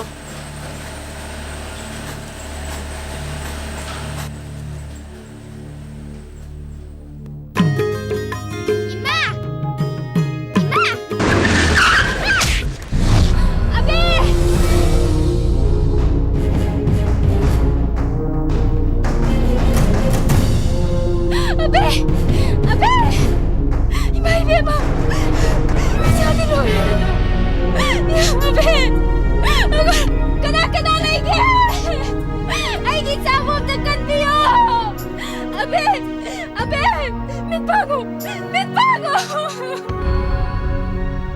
보기 배봐 보기 멍청이들아 나가 보고 와라 보라 나가 보고 와라 보라 나가 보라 불러 잘했다 봐 그들의 보기 배봐 보기 날 먹지 배 보라 나 모nuk 시 모nuk 보디 이쪽이 더 와이방나 보이라매 Aboki na apa dan nuksi bayar bawa isik do. Aboki na ada ngang dulu lain hai. Aboki bebo. Ayah aboki apa tadi na. Isu hiram na bola. Langsung aja cakap kau aboki bebo. Aboki bebo. Saya aboki bebo. Aku lo. Ibu Boki bebo. Boki dia ko. Boki dia. 이사 더비 시대인이 뻥나 숭아와할라로이다. 하행대디 난 스쿨 벤도 말라더니 닝하이 또고노 이차데 말 목피니 하행와이 이차나 서울가 아파바 미워엔도이네 바봉나 타박 주번 뭉투가이비시 이차나 밤나다 시대인이 뻥마도 엄마 타박 주르르 이차데 말 목피니 Tamo, ay tamo talaga tamo. Nanawam tengah piu tamo. Babu, 아이 차는 할머니 아이 차기에 참 뭐라 하원 탈레로 tamo. Kaya dah tamo. Cakilo tamo. Tamo. 하도마 Cakilo tamo. Bangcho, 아이 차도 나 차와 방니다 Bangcho, Tamo. 하도 Tamo. Tamo. Chalo, pang tu tamo chalo. Bangcho. Itay ba? Itay ba kaya pa na? Nanawam lang itay ba? Abang manamli ka laga. Nanawam tengah piu temo. Chatombe. Chatombe pang na pamong siya nang kaya chatombe.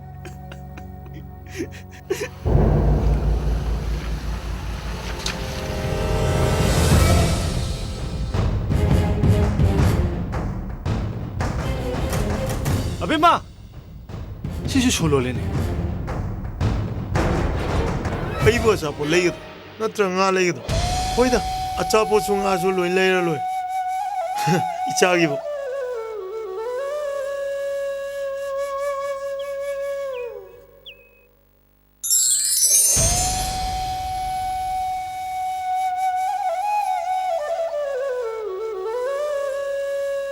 뱀!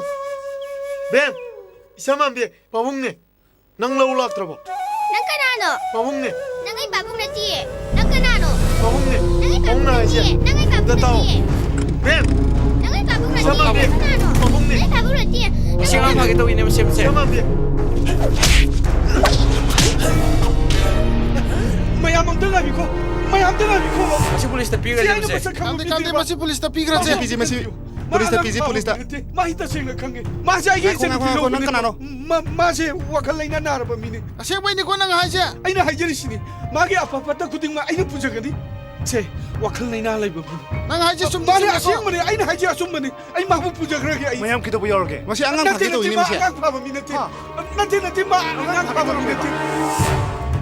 뱀! 뱀! Babu, Kigano? ayam kita ya babu. 바봉네 시디 라 자스 라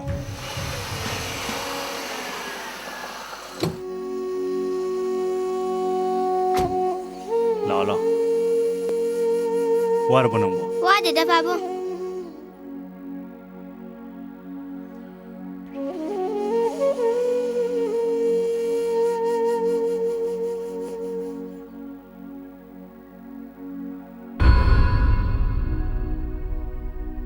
에이 그냥 난 칼리자 하 낭가 삼파트 시켜기 노바 낭 와강나 그냥 빰브라바 O ngamdare kananabu putha ngamdoino miro leibasu nataba nangi office ki sa ising thongnaba su honaba angangi school thinnaba su honaba aibu robola ba 에이 나 진도 잡배잡배 컴노 아이는 하나와데 안강제 스쿨 벤치 한 잡아수 스쿨 나이 까리기 베노 이라이 진진이 했다 하이 юм지데 헬퍼 뭐 탐잡아수 아리 뭐다 센짜라버리 했다 하이 그냥 난 빰세 하 o haujiktine angang masasiga missing hele akhoi mari sure ai su honaba yabadi honari dana 보이니 낭 호나데 하바디 나티니 아이나 하바디 낭 난다 뭐라 얌 돈을 홍로리바 북셀두니니 낭게 북셀두네 뭐이나 하지 moi tamo sune haiba yaina panghaida haibinu aina kari pukchen hongage nate ꯑꯩꯕꯨ ꯀꯌꯥꯝ ꯐꯠꯇꯔꯒꯦꯕ ꯍꯣꯏ school ꯆꯠꯈꯤꯕ ꯑꯉꯥꯡꯁꯤ ꯀꯅꯥ ꯂꯧꯗꯣꯔꯤ ꯍꯥ ꯀꯅꯥ ꯂꯧꯗꯣꯔꯤꯒꯦꯕ ꯅꯠꯇꯦ ꯑꯉꯥꯡꯁꯤ ꯅꯪ ꯂꯧꯗꯣꯏꯔꯥ ꯅꯠꯇ꯭ꯔꯒ ꯑꯣꯐꯤꯁꯇ ꯊꯧꯔꯤꯕꯩ ꯂꯧꯗꯣꯔꯤꯕꯕ ꯑꯣ ꯃꯣꯏ ꯇꯥꯃꯣꯅ ꯉꯁꯥꯏꯗꯩ ꯉꯥꯡꯉꯤꯁꯤꯗꯤ ꯅꯪ ꯅꯆꯥꯅꯨꯄꯤꯁꯤꯒꯤ ꯑꯣꯏꯔꯦ ꯑꯣꯏꯗ꯭ꯔꯗꯤ ꯃꯇꯝꯁꯤꯅ ꯐꯠꯇꯕꯒ ꯑꯉꯥꯡꯁꯤ ꯊꯋꯥ ꯁꯥꯗꯕ ꯌꯥꯕ꯭ꯔꯣ ꯅꯪ ꯍꯧꯖꯤꯛ ꯑꯉꯥꯡꯁꯤꯗ ꯀꯔꯤ ꯊꯧꯗꯣꯛ ꯊꯣꯛꯈꯤ ꯅꯪ ꯈꯪꯕ꯭ꯔꯣ ꯍꯥ ꯅꯪ ꯈꯪꯕ꯭ꯔꯣ ꯑꯩꯅ ꯁ꯭ꯀꯨꯜꯗ ꯃꯇꯝ ꯆꯥꯅ ꯌꯧꯗ꯭ꯔꯗꯤ ꯑꯉꯥꯡꯁꯤꯗ ꯀꯩ ꯑꯣꯏꯅꯤ ꯅꯪ ꯈꯪꯕ꯭ꯔꯕ ꯑꯣ ꯑꯗꯨꯅꯕꯨ ꯃꯣꯏ ꯇꯥꯃꯣꯗ ꯑꯉꯥꯡ ꯂꯧꯕꯤꯔꯛꯑꯣ ꯍꯥꯏꯗꯨꯅꯤ ꯃꯁꯤ ꯅꯨꯄꯤꯁꯤ ꯀꯌꯥꯗꯅꯣ ꯌꯦꯡꯉꯨꯅꯦ ꯑꯩꯅ ꯉꯥꯡꯉꯤꯁꯤꯅꯦ ꯃꯀꯣꯛꯇ ꯑꯝꯇ ꯆꯪꯗꯦ ꯃꯁꯤ ꯃꯃꯥꯏ ꯊꯥꯖꯤꯟꯗꯅ ꯃꯁꯤ ꯑꯣ ꯐꯨꯔꯣꯁꯦ ꯍꯥꯠꯀꯦꯁꯨ ꯍꯥꯠꯂꯣ ꯐꯨꯔꯣ ꯄꯥꯕꯨꯡ ꯃꯃꯥꯅ ꯐꯨꯕꯤꯒꯅꯣ ꯆꯠꯂꯣꯁꯦ ꯍꯩ ꯃꯁꯤ ꯑꯉꯥꯡ ꯇꯧꯁꯤꯟꯅꯦ ꯃꯃꯥꯅ ꯐꯨꯕꯤꯒꯅꯣ ꯃꯃꯥꯒ ꯅꯣꯏꯅꯤ ꯈꯠꯅꯕ ꯌꯥꯝ ꯀꯤꯖꯩꯌꯦ ꯄꯥꯕꯨꯡ ꯆꯪꯒꯗꯤ ꯂꯥꯛꯑꯣ ꯄꯥꯕꯨꯡ ꯕꯦꯝꯃ ꯍꯧꯒꯠꯂꯣꯁꯦ ꯀꯞꯀꯅꯨ ꯄꯥꯕꯨꯡ ꯂꯩꯁꯤꯗꯤ ꯆꯪꯁꯤꯂꯣ ꯑꯣ ꯍꯧꯖꯤꯛꯇꯤ ꯑꯄꯣꯛꯄ ꯅꯆꯥꯁꯤꯗꯒꯤ ꯄꯣꯛꯇꯕ ꯅꯆꯥꯁꯤꯅ ꯍꯦꯟꯅ ꯂꯨꯅ ꯈꯜꯂꯕꯅꯦꯕ ꯅꯪ ꯀꯔꯤꯕ ꯐꯩ ꯅꯪ ꯍꯧꯖꯤꯛꯇꯨ ꯀꯔꯤꯕ ꯆꯠꯈꯤꯅꯤꯕ ꯅꯪ ꯍꯧꯖꯤꯛ ꯍꯥꯏꯗꯣ ꯀꯩꯅꯣꯕ ꯅꯪ ꯃꯁꯤ ꯀꯤꯟꯌꯦ ꯊꯤꯟꯅꯦ ꯃꯁꯤ ꯅꯪꯅ ꯄꯣꯛꯄ ꯄꯣꯛꯇꯕꯤꯅ ꯈꯥꯏꯔꯤꯁꯦ ꯑꯉꯥꯡ ꯑꯁꯤ ꯀꯅꯥ ꯄꯣꯛꯈꯤꯒꯦꯕ ꯍꯥ ꯀꯅꯥꯅ ꯄꯨꯁꯜꯂꯛꯈꯤꯒꯦꯕꯁꯦ ꯅꯪ ꯑꯁꯥꯝ ꯐꯠꯇꯕ ꯅꯨꯄꯤ ꯑꯣꯏꯔꯛꯀꯅꯦꯕꯁꯦ ꯑꯩ ꯄꯨꯟꯁꯤꯗ ꯈꯜꯂꯨꯗꯕꯅꯤ ꯄꯥꯕꯨꯡ ꯆꯪꯒꯗꯤ ꯂꯥꯛꯑꯣ ꯄꯥꯕꯨꯡ ꯑꯣ ꯑꯩꯗꯤ ꯐꯠꯇꯕꯤꯅꯦ ꯅꯪ ꯍꯩꯗꯅ ꯑꯩꯁꯨ ꯏꯄꯥꯝꯗ ꯆꯠꯈꯤꯅꯤꯕ ꯑꯩ ꯑꯉꯥꯎꯕ ꯅꯠꯇꯦ ꯑꯩ ꯏꯆꯥ ꯃꯥꯟꯕꯤ ꯌꯦꯡꯕ ꯂꯥꯛꯄꯅꯤ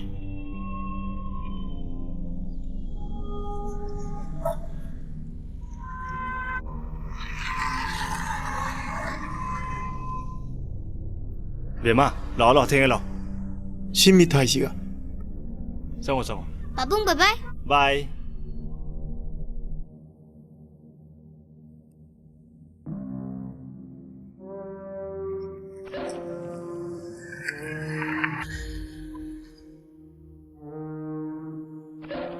통장 당독비워 통장 당독비워봐 통장 당독비워 그나노 통장 당독비워봐 아 그리 아이 자다 심다 비게다오니 야로이 정모디 야로이 아이 심다디 비자게다오니 아사보 피부부 나사도 나는 라우 야드로 저저저 angau phei yeng malad na chakro chalo ai 심다디 비자게다오니 as yaroi huzik matam thengre chalo yar chalo cho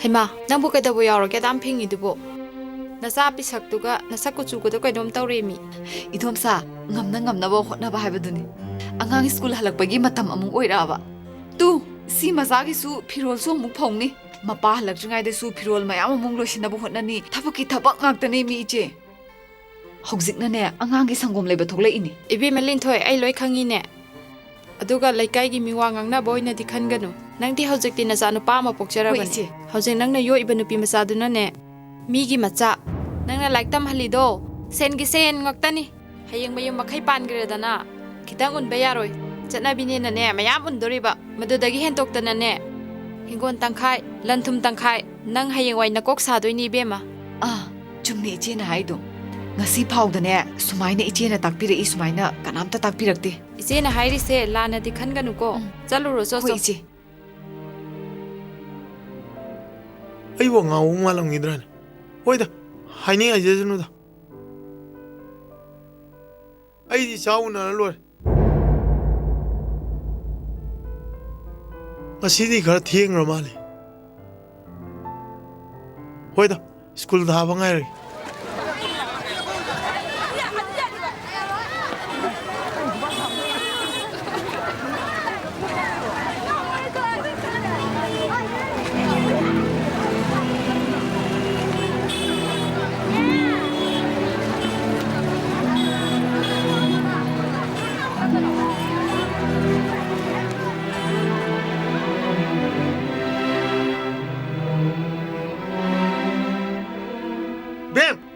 Saman be pabung ni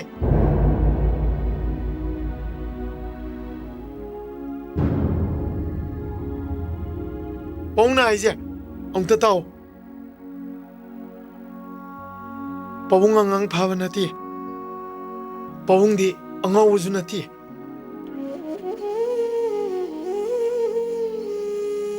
nang bu pijaning na ꯄꯥꯕꯨꯡꯅ ꯂꯩꯔꯛꯄ ꯑꯆꯥꯄꯣꯠꯅꯤꯁꯦ ꯅꯪ ꯄꯥꯕꯨꯡ ꯀꯤꯕ꯭ꯔꯣ ꯑꯩ ꯅꯪꯉꯣꯟꯗ ꯀꯩꯁꯨ ꯍꯥꯏꯔꯣꯏ ꯄꯥꯕꯨꯡꯅ ꯅꯪꯕꯨ ꯍꯦꯛ ꯎꯕ ꯃꯤꯀꯨꯞꯇ ꯄꯥꯕꯨꯡꯅ ꯑꯄꯣꯛꯄ ꯏꯆꯥꯃꯛꯅꯤ ꯈꯟꯈ꯭ꯔꯕꯅꯤ ꯁꯦ ꯂꯧꯔꯣꯁꯦ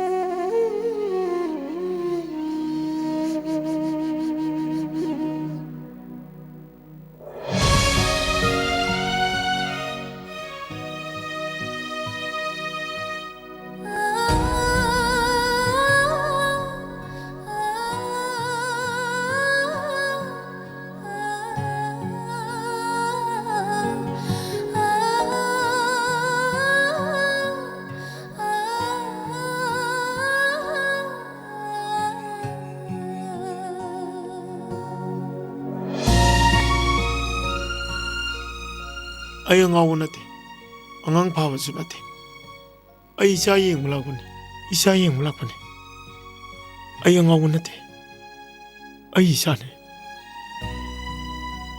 ꯑꯩ ꯏꯆꯥ ꯃꯅꯥꯛ ꯆꯠꯀꯅꯤ ꯑꯩ ꯆꯠꯀꯅꯤ ꯅꯪꯁꯨ ꯅꯅꯤꯡꯇꯝꯖꯍꯧꯔꯣ ꯑꯩꯁꯨ ꯆꯠꯂꯒꯦ ꯅꯪꯒꯤ ꯄꯨꯟꯁꯤꯗꯣ ꯑꯩꯅ ꯑꯃꯨꯛ ꯍꯟꯅ ꯄꯥꯖꯜꯂꯔꯣꯏ ꯂꯥꯏꯕꯛ ꯐꯔꯕꯗꯤ ꯃꯊꯪꯒꯤ ꯃꯄꯣꯛ ꯑꯃꯗ ꯅꯪ ꯑꯩ ꯑꯃꯨꯛ ꯊꯦꯡꯅꯁꯤ ꯑꯩ ꯆꯠꯂꯦ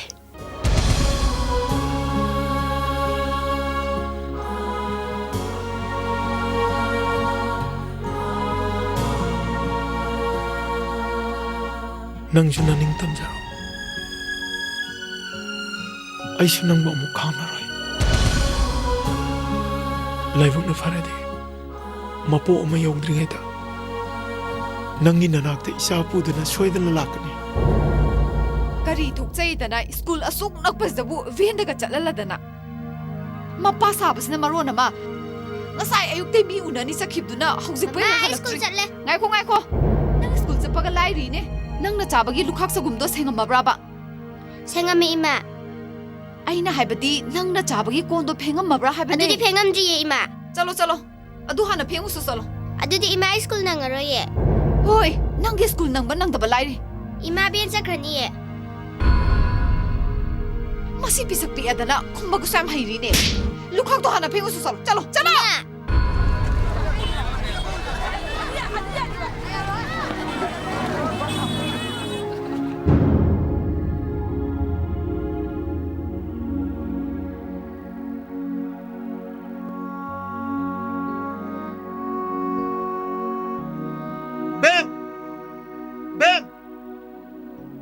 ꯅꯪ ꯂꯧ ꯂꯥꯛꯇ꯭ꯔꯕꯣ ꯂꯥꯛꯑꯔꯣꯏ ꯅꯣꯏ ꯄꯥꯕꯨꯡ ꯀꯥꯔ ꯊꯧꯕꯗꯨꯗꯤ ꯑꯩꯈꯣꯏ ꯄꯥꯕꯨꯡꯗꯤ ꯑꯣꯐꯤꯁꯇ ꯑꯗꯨ ꯅꯣꯏ ꯏꯃꯥꯅꯗꯤ ꯊꯤꯟꯕꯤꯒꯦ ꯍꯥꯏꯗ꯭ꯔꯣ ꯍꯥꯟꯅ ꯊꯤꯟꯕꯤꯔꯝꯃꯦ ꯍꯧꯖꯤꯛꯇꯤ ꯊꯤꯟꯕꯤꯌꯣ ꯌꯥꯗ꯭ꯔꯦ ꯑꯗꯨꯗꯤ ꯅꯪ ꯅꯨꯡꯇꯤꯒꯤ ꯈꯣꯡ ꯆꯠꯇꯣꯏꯔꯣ ꯆꯠꯂꯣꯏꯌꯦ ꯉꯁꯤꯗꯒꯤ ꯁ꯭ꯀꯨꯜ ꯕꯦꯟ ꯆꯠꯀꯗꯕꯅꯦꯕ ꯑꯗ ꯅꯪꯍꯧꯗ꯭ꯔꯕ ꯑꯗꯨꯗꯤ ꯍꯜꯂꯛꯄꯗ ꯇꯣꯡꯍꯧ ꯌꯥꯗ꯭ꯔꯣ ꯑꯍꯥꯟꯕꯅꯤꯅ ꯕꯦꯟꯗꯣ ꯃꯁꯛ ꯈꯪꯗ꯭ꯔꯕ ꯑꯗꯨ ꯑꯪꯀꯜ ꯂꯩꯕ ꯑꯝꯇ ꯊꯤꯟꯕꯤꯒꯦꯔꯥ ꯀꯔꯤꯒꯤ ꯊꯤꯟꯗꯅꯤ ꯄꯥꯕꯨꯡ ꯂꯩꯁꯤꯗꯤ ꯄꯥꯕꯨꯡꯅ ꯊꯤꯟꯕꯤꯅꯤ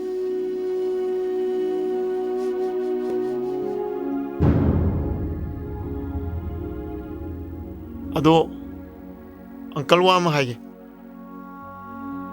ꯑꯩꯉꯣꯟꯗ ꯑꯪꯀꯜ ꯀꯧꯕꯩ ꯃꯍꯨꯠꯇ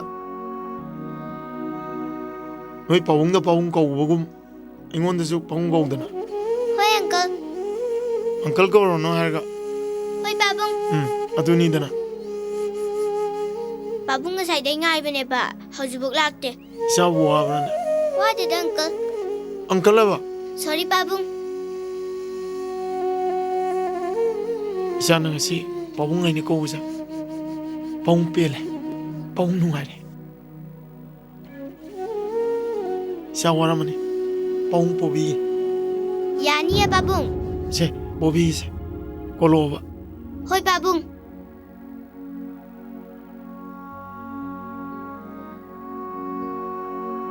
ꯄꯥꯕꯨꯡꯅ ꯄꯣꯕꯁꯤ ꯅꯨꯡꯉꯥꯏꯕ꯭ꯔꯥ ꯄꯥꯕꯨꯡ ꯅꯨꯡꯉꯥꯏꯌꯦ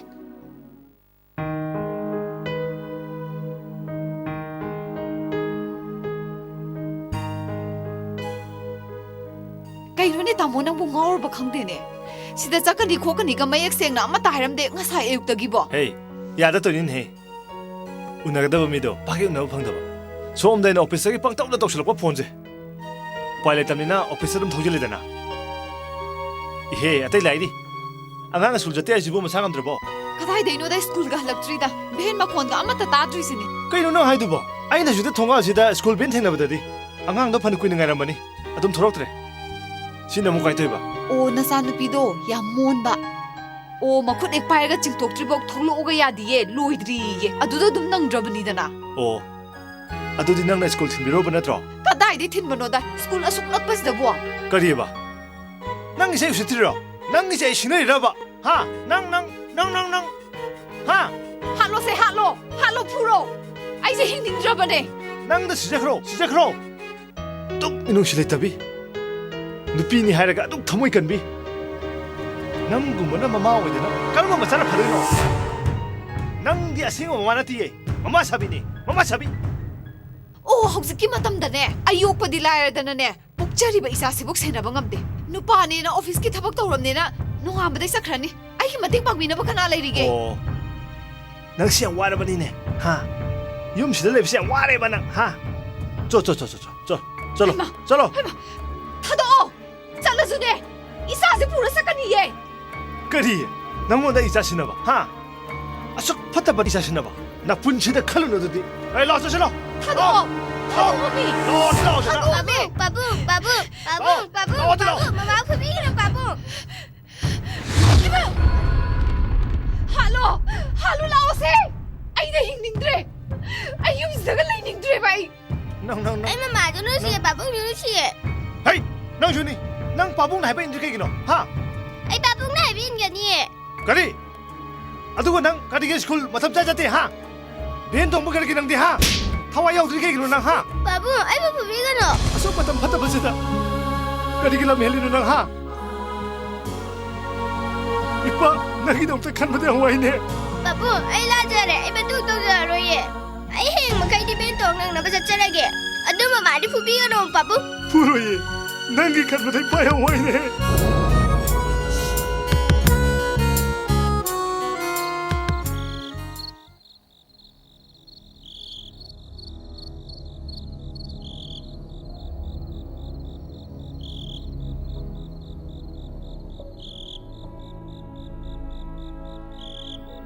Babu, nang saunu ko. Ay babong mo di ang siya ba? Ado ay gimasing ba do ay tiruge ba? Babong, nang saunu ko. Imazo pubigan ko. Babong, ay chalo kiki ko.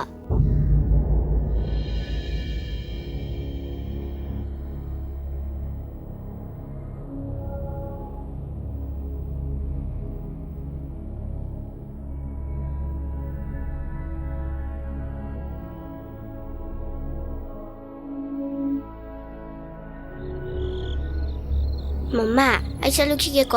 Ay gimado ay tirugige ba? Ado, abungo dilun to biyo ko ima. Ay sa lagi ima.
Hai, siapa je bibi ma?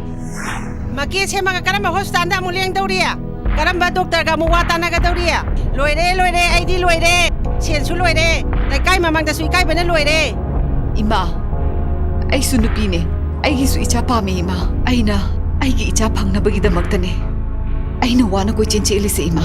โอ้ยเบี้ยมาโอ้ยรู้แต่บันเนขังบรอนารายบักตะตะมัมดราบะอิชาเซกอยเฮล่าเฮนิมารายนันุปีมาที่จานี่อิมานามิตนาซาอุดเรขังบดีโกกนาปามดะฮันโครตนาไก่นูนี่อิมาได้พี่ดีดูบ่ไอ้ว่ามาคาตานูไอ้คอยกินดิเน่ชาไก่หมดไปยาดีให้ได้ชินีตานริงไอ้ตาเน่น่ะชาหนักขังในยุมจะทัดตัวจักขี้กันตะบะอิมาสุนุปีนี่อิมาว่าฮิโดคราเฮมันดรอไอ้นางสุนุปีน่ะลอยชมาเลดนายาเรมาคาตาบิรโนลินทุยเชมามิตมาซาอุดรัมนี่นะอิมาเนี่ยยมสิดาเลหินดิเรนตรอฮะเลหินดิเรนตรออีไม่บัวนางสวากันมุนนะคันลุเน่นุปีนุปายุมปามินาริเซการิกิตมังตันุขังบรออิชาอิสุกิตมังตันนัตรออิมาเกปามดนาซาลอยขังเจเรอดบุอิมามาปามาซิลมานาอุคเดโมหุนโตมากะไอ้กิตมักอวานุไอสรุกยารุเรนลาลิบิมาไรบักทีรบินุปีชิกิตมักนาซาอิกิปุชิเซกะทุกเจเรกิตาลิบามาซิมักฮอซิมักไอ้คนนี้มิสทารุสักดาบุน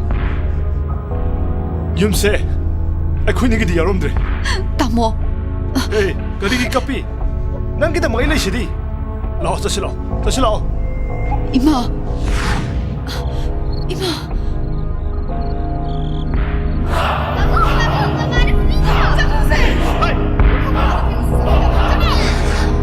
Babu, nang lao. High school sa prakan nang tre.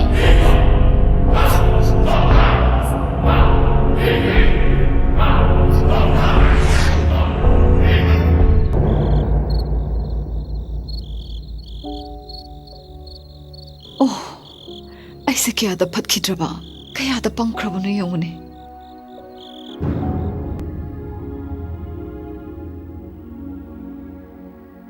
ไอ้บุอสุกมันว่างางสิบุคณะกิมาเศร้าไว้กับว่า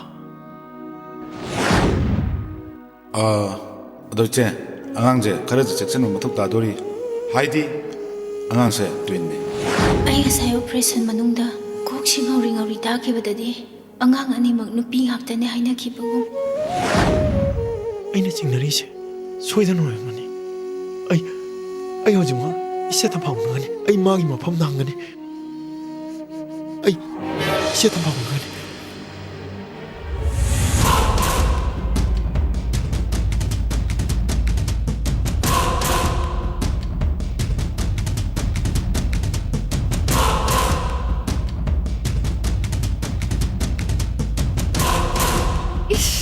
어디 세? 앙앙쌤도 발비라 보세요. 아이 뱀돈도 티루기고. 이제 어떤 뱀도 손등 락 브로. 락이에. 이비마. 놈 자이기도 동노 강들.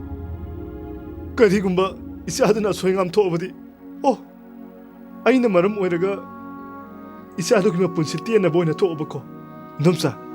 ไอ้ยุสิกระโดดกระโดดมันขังเจนน้ำซะเฮ้ยเขาจะดูกี่มาตั้มนัดเลยจ้าลูก police ตากลับตา organization ไม่ยามตาอ่างตัวเทงนะบ่มาพัมดมาเตียงฟังบิวให้ดันให้เจ็บตาบ่เนี่ยน้ำซะไอ้ยามปากเลยน้ำซะกะดีกุมไปจ่าดูนะเด็กตะไคร้ดันเทงนะบ่เนี่ยไอ้จ่าดูไปเอกปกมาหัมพาดะไอ้สินะครักน้ำซะไอ้สินะวันเดให้บังคับดันเลยระบ่เนี่ยมาคุยมาจ้านุปีดุสุเนี่ยการีอุบิเหตุเลยคิดระบ่เนี่ยพาเรนังสุ police station da pau piru ro ai si mera pai bitana na na bane ai yau ta lu salu ki ge che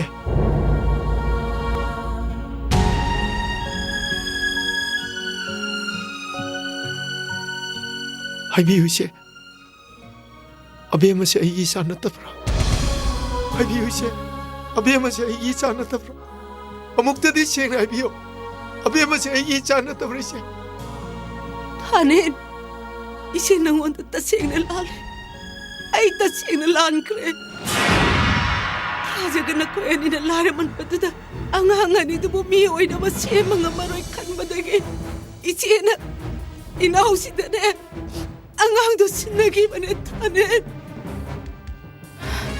से नंगा मदी इबी बगी आव आव तो अंगांग सिन्ना कोप ओई रसन होई दमसा अदु गने आई ने तवरी बतवक सिंसे अफब थबक तिनती नंग आंगांग से मिराई बे यारोय को इदम सागी तबु मले पुसिदा गावजे सन पिसे ए पुसिगी मिराई जले इदम सा अदुगने नंग खनाम दा हाइदो को यारोय को होय इदम सा असेंग बेसे असेंग बेगिने अदो अभी मदा ꯃꯐꯝ ꯈꯪꯗꯅ ꯃꯥꯡꯈ꯭ꯔꯦ ꯑꯕꯦꯝꯃꯕꯨ ꯐꯪꯅꯅꯕ ꯑꯩꯈꯣꯏ ꯃꯌꯥꯝ ꯑꯃꯨꯛꯇ ꯊꯤꯃꯤꯟꯅꯁꯦ ꯊꯥꯅꯦ ꯀꯔꯤ ꯑꯕꯦꯝꯃ ꯃꯥꯡꯈ꯭ꯔꯦ ꯊꯤꯕ ꯈꯪꯗ꯭ꯔꯦ ꯊꯥꯅꯦ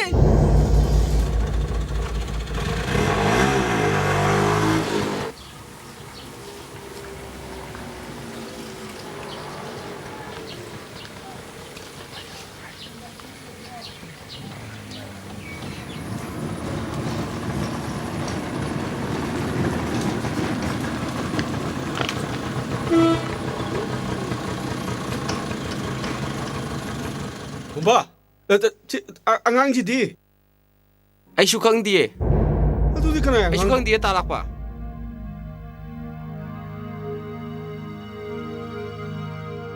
ꯏꯕꯦꯝꯃ ꯅꯪꯕꯨ ꯀꯗꯥꯏ ꯌꯧꯒꯗꯕꯅꯣ ꯀꯅꯥꯒꯤ ꯃꯆꯥꯅꯣ ꯑꯩ ꯀꯩꯝ ꯈꯪꯗꯤꯌꯦ ꯑꯪꯀꯜ ꯑꯩ ꯑꯄꯣꯛꯄ ꯏꯃꯥꯒ ꯄꯥꯕꯨꯡꯒ ꯊꯤꯕ ꯂꯥꯛꯄꯅꯦ ꯀꯩꯅꯣꯅꯦ ꯍꯥꯏꯁꯤꯕꯣ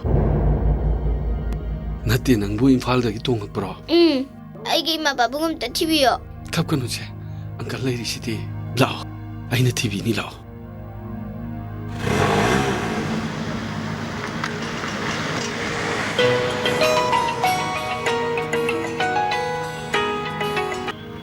ꯍꯜꯂꯣ ꯀꯅꯥ ꯍꯜꯂꯣ ꯑꯩꯈꯣꯏ ꯁꯥꯔ ꯊꯣꯏꯕ ꯑꯣꯏꯕꯤꯔꯕ ꯑꯩ ꯏꯁꯥꯅꯦ ꯁꯣꯝꯒꯤ ꯀꯝꯄ꯭ꯂꯦꯟ ꯑꯃ ꯄꯥꯎꯆꯦꯗ ꯌꯥꯎꯕ ꯑꯩꯒꯤ ꯏꯆꯥ ꯃꯥꯡꯈ꯭ꯔꯦꯅ ꯑꯩ ꯏꯁꯥꯅ ꯄꯥꯎꯆꯦꯗ ꯍꯥꯞꯆꯈꯤꯕꯅꯤ ꯁꯥꯔꯒꯤ ꯑꯉꯥꯡꯗꯣ ꯁꯤꯗ ꯂꯩꯔꯦ ꯍꯥꯏꯒꯦ ꯇꯧꯕ ꯀꯗꯥꯏꯗ ꯑꯔꯥꯞꯄ ꯈꯨꯡꯒꯪ ꯑꯃꯗꯅꯤ ꯑꯔꯥꯞꯄ ꯈꯨꯡꯒꯪꯗ ꯍꯣꯏ ꯑꯔꯥꯞꯄ ꯈꯨꯡꯒꯪ ꯑꯃꯗꯅꯤ ꯌꯥꯅꯤ ꯑꯩ ꯂꯥꯛꯆꯔꯒꯦ ꯑꯗꯣ ꯑꯉꯥꯡꯗꯣ ꯀꯅꯥꯝꯇ ꯁꯤꯟꯅꯕꯤꯅꯨꯀꯣ ꯑꯩ ꯁꯣꯏꯗꯅ ꯂꯥꯛꯆꯔꯒꯦ ꯍꯣꯏ ꯊꯝꯖꯔꯒꯦ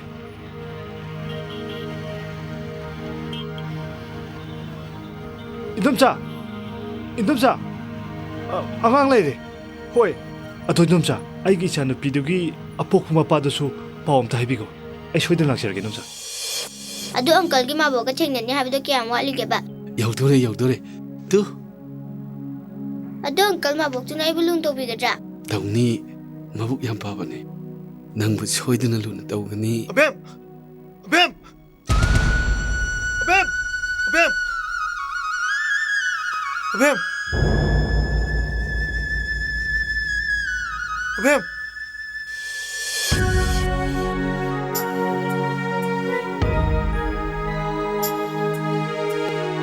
ꯂꯥꯛꯑꯣ ꯄꯥꯕꯨꯡꯒꯤ ꯅꯥꯛꯇ ꯂꯥꯛꯑꯣ ꯄꯥꯕꯨꯡꯒꯤ ꯅꯥꯛꯇ ꯂꯥꯛꯑꯣ ꯄꯥꯕꯨꯡ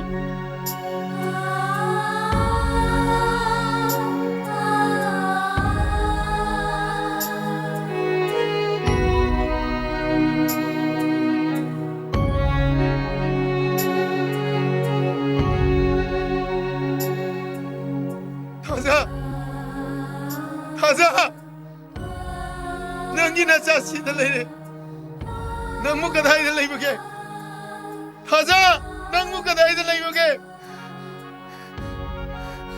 넌기나 자가 이게는 넌무 티 타자 넌이나 거우시 타들어 버려 타자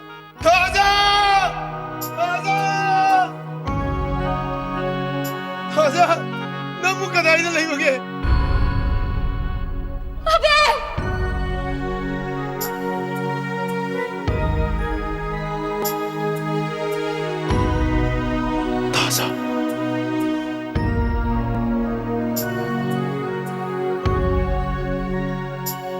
Pabung, asibo ka na ano?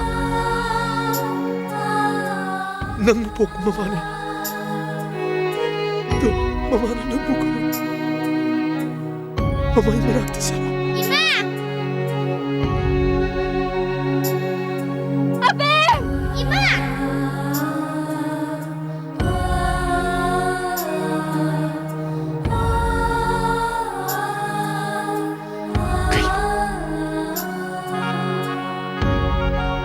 Kaidaurage, kanano ne? Kaidaurage ba? Ang tangay ko. Kaino? Aigi misida uibu mayamsibo.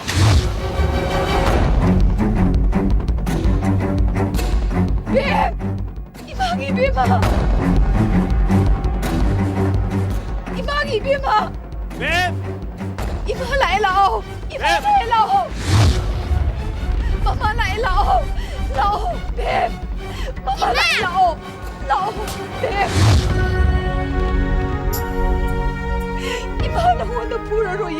Lao be.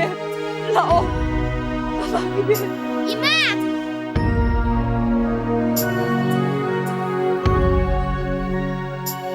Kari. Asungmanaba masak. Dada. Hayo. Angang si kanano hayo.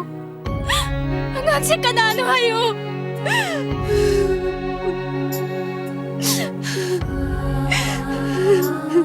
माने कोई नहीं ने पोछरे शब्द ने भाई भक्त ने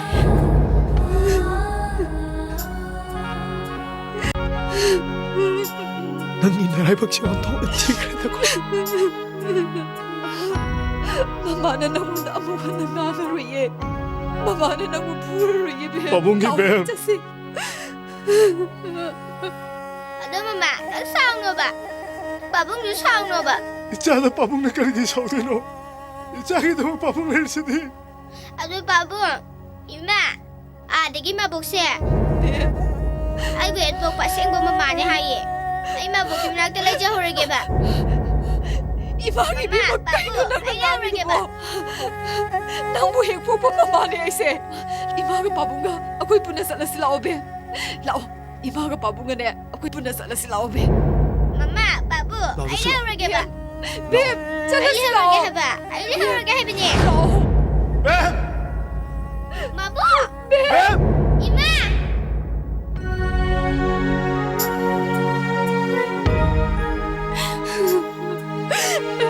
Beb!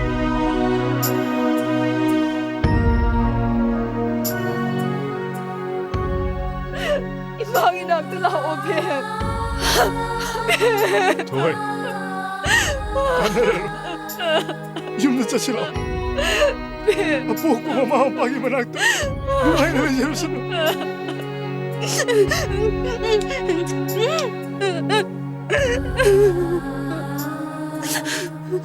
가네로 라오 짜치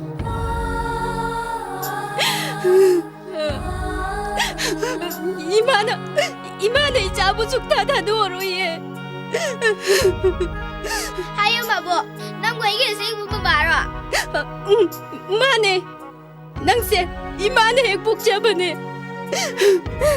Nangge imana ise. Aduh ni mama, ay mau bawa babung jadi kerana. Ha, babung. 네 바봉님 Babu, aduh dah ibu pusing kita tu biar kau babu.